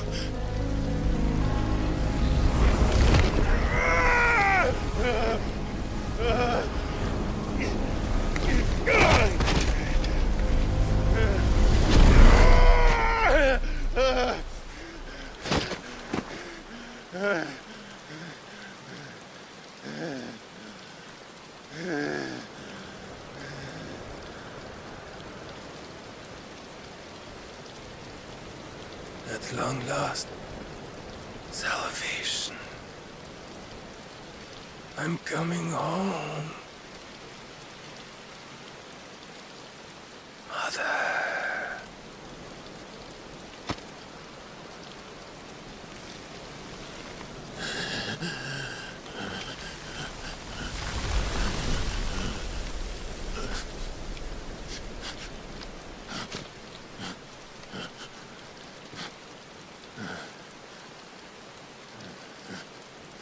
Tell me, how does it feel?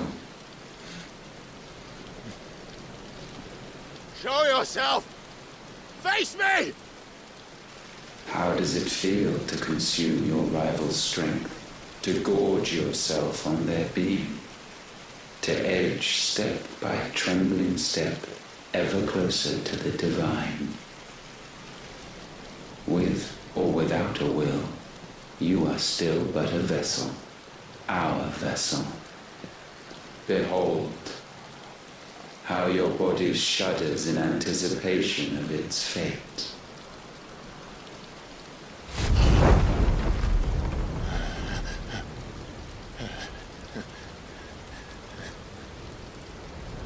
Oh, it's not yours yet.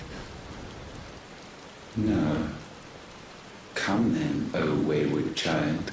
We shall await you upon the back of the first worm. There all shall end and begin again.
Why the hell is my city calling with the captain? Don't ask me, ask them! Since when was Eugen Hamel one to hide when there was a fight to be had? Since they stripped me of my rank and banished me from the battlefield. Now I'm stuck wiping the backsides of this lot while the city burns and my wife tails off with a man half my age! And then you turn up! What the hell are you doing here anyway?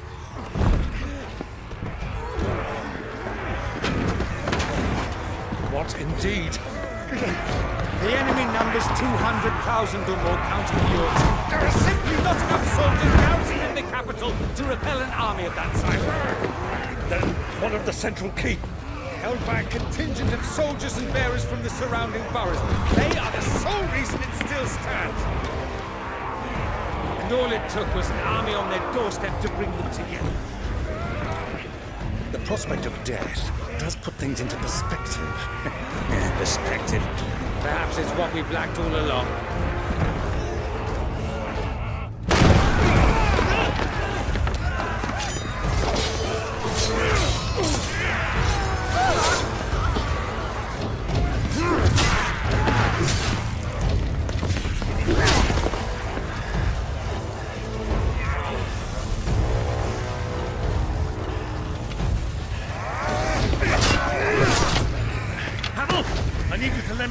best men, preferably all of them.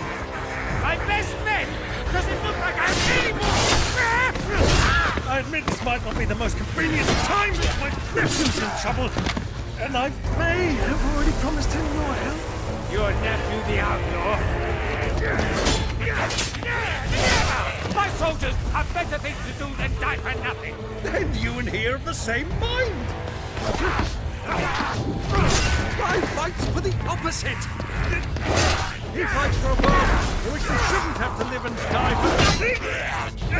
And he fights today to give us all a chance of a better tomorrow. Be that as it may, a handful of men cannot stand against a kingdom.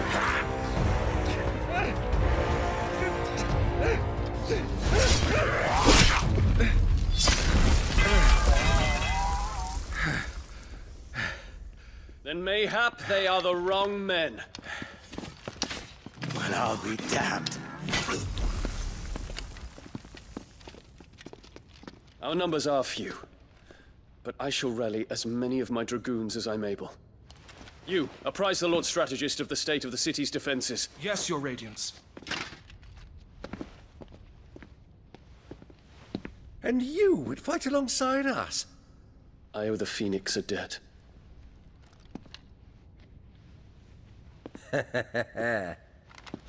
Does this vouch for my nephews? Aye, but I still have my doubts about you. Which we can discuss later. Indeed.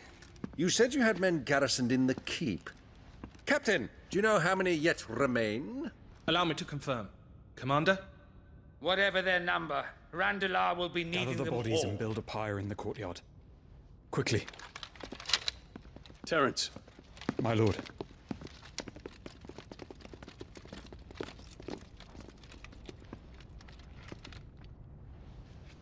You will find a girl there. A girl? We are in the middle of a war. I owe her my life, and I always pay my debts. You are to see that she is provided for. Dion, I cannot leave. But you shall. If I'm ever to be worthy of the forgiveness of our people, then I must earn it. And I must earn it by my hand, and my hand alone. Know that I do not ask this lightly. And know that I will do it.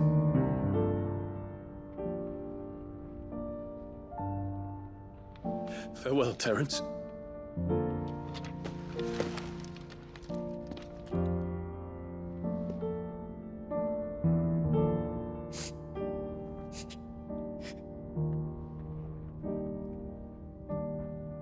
Farewell,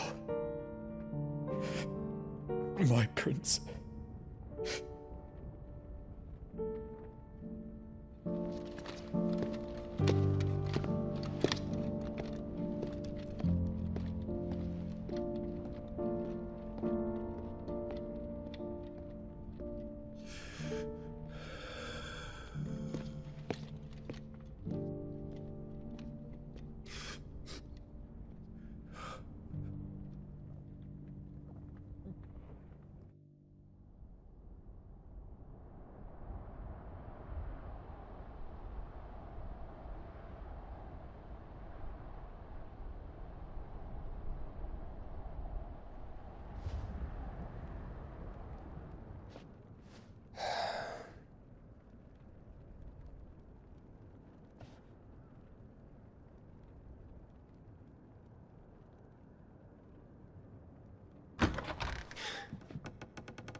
Clive! Thank fuck. You alright? I am. But I'm a damn sight better for seeing you, Joshua. And Barnabas. The king is dead.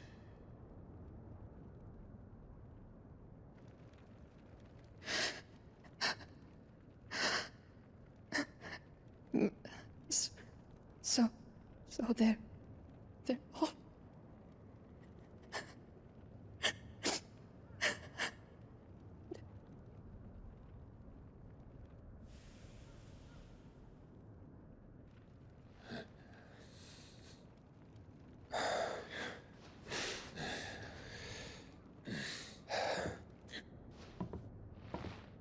They are, but so is their killer. He can't hurt anyone anymore. You're safe.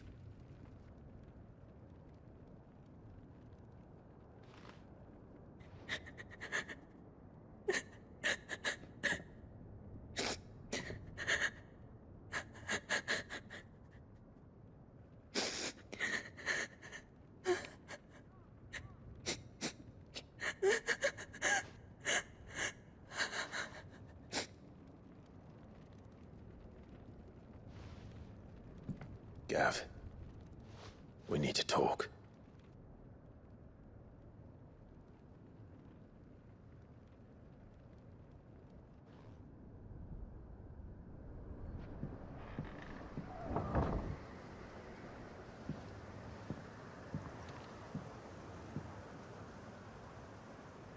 I'm sorry, Clive. You know I want nothing more than to go with you. I do. But I'm glad you're heading back to the Enterprise nonetheless. And not just for Etta's sake. Our people need to know what happened here. You can count on me. As can she, I hope. Thank you, my lords.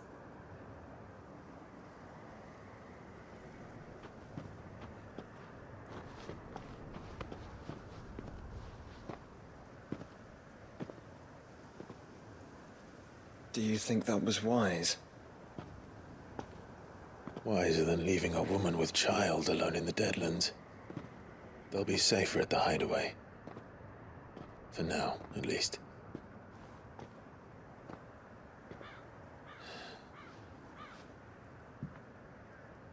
This land is overrun with Akashic. The king himself was long turned, albeit by choice, all to serve Ultima, in his damnable quest to forge the perfect vessel. The chaos Barnabas wreaked upon nation after nation. How many were killed for this? He didn't consider it killing, or a mercy of sorts, a way to end their suffering. He truly wanted to save mankind, and ultimately used that. As he uses us. But why us? What are we? What are we? We are dominance. That is our fate. But that doesn't mean we have to accept it, which is why we fight. For the right to deny it. Is that not so? It is. For our sins.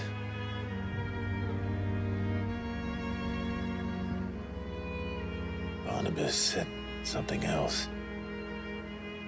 That the Mother Crystals were Ultimas. Ultimas? Are you certain? We know that the Mother Crystals have been leading the land of Ether. And we also know that it's this which hastens the spread of the Blight. But what I cannot fathom is what Ultima stands to gain from that.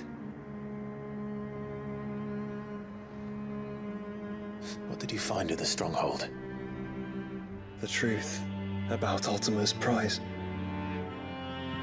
For so long, I believed it to be you, and you alone. Yet, it is not merely Efreet that he desires, but Efreet and Phoenix both. That which we became in the skies over Twinside.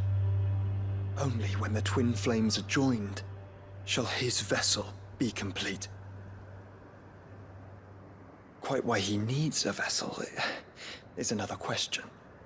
Unless there is something he cannot achieve without one. Something his immaterial form precludes. Something requiring an unthinkable amount of ether and a body resilient enough to channel it. If I did not know better, brother, I would think that he meant to cast a spell. A spell 1,000 years in the making. A spell to end all spells. And he cannot do it without us. Nor without the Mother Crystals. But if we destroy them all, we will stop not only the Blight, but Ultima as well.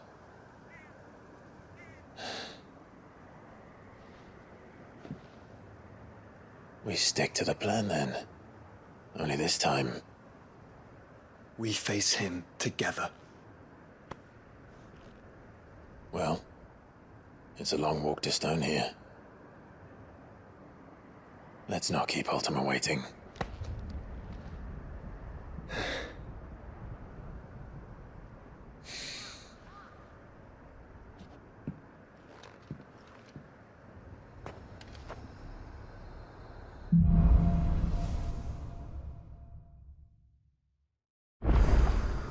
When Barnabas fell, his magic died with him. The road to Stone here is barred to us no longer.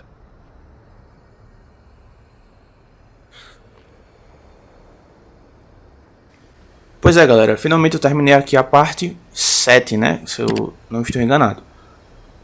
Só falta mais uma parte para terminar a história de Final Fantasy XVI. Espero aí conto com sua ajuda para compartilhar o vídeo, porque o YouTube não irá. Pode ver que o anterior não chegou nem a 100. Tô fazendo mais por vocês, que esse pouco aí de pessoas que estão acompanhando aqui o canal. E eu já tô no final mesmo, então eu tenho que terminar. Eu espero aí a ajuda de vocês, certo? Para compartilhar. Fiquem na paz. Até a próxima.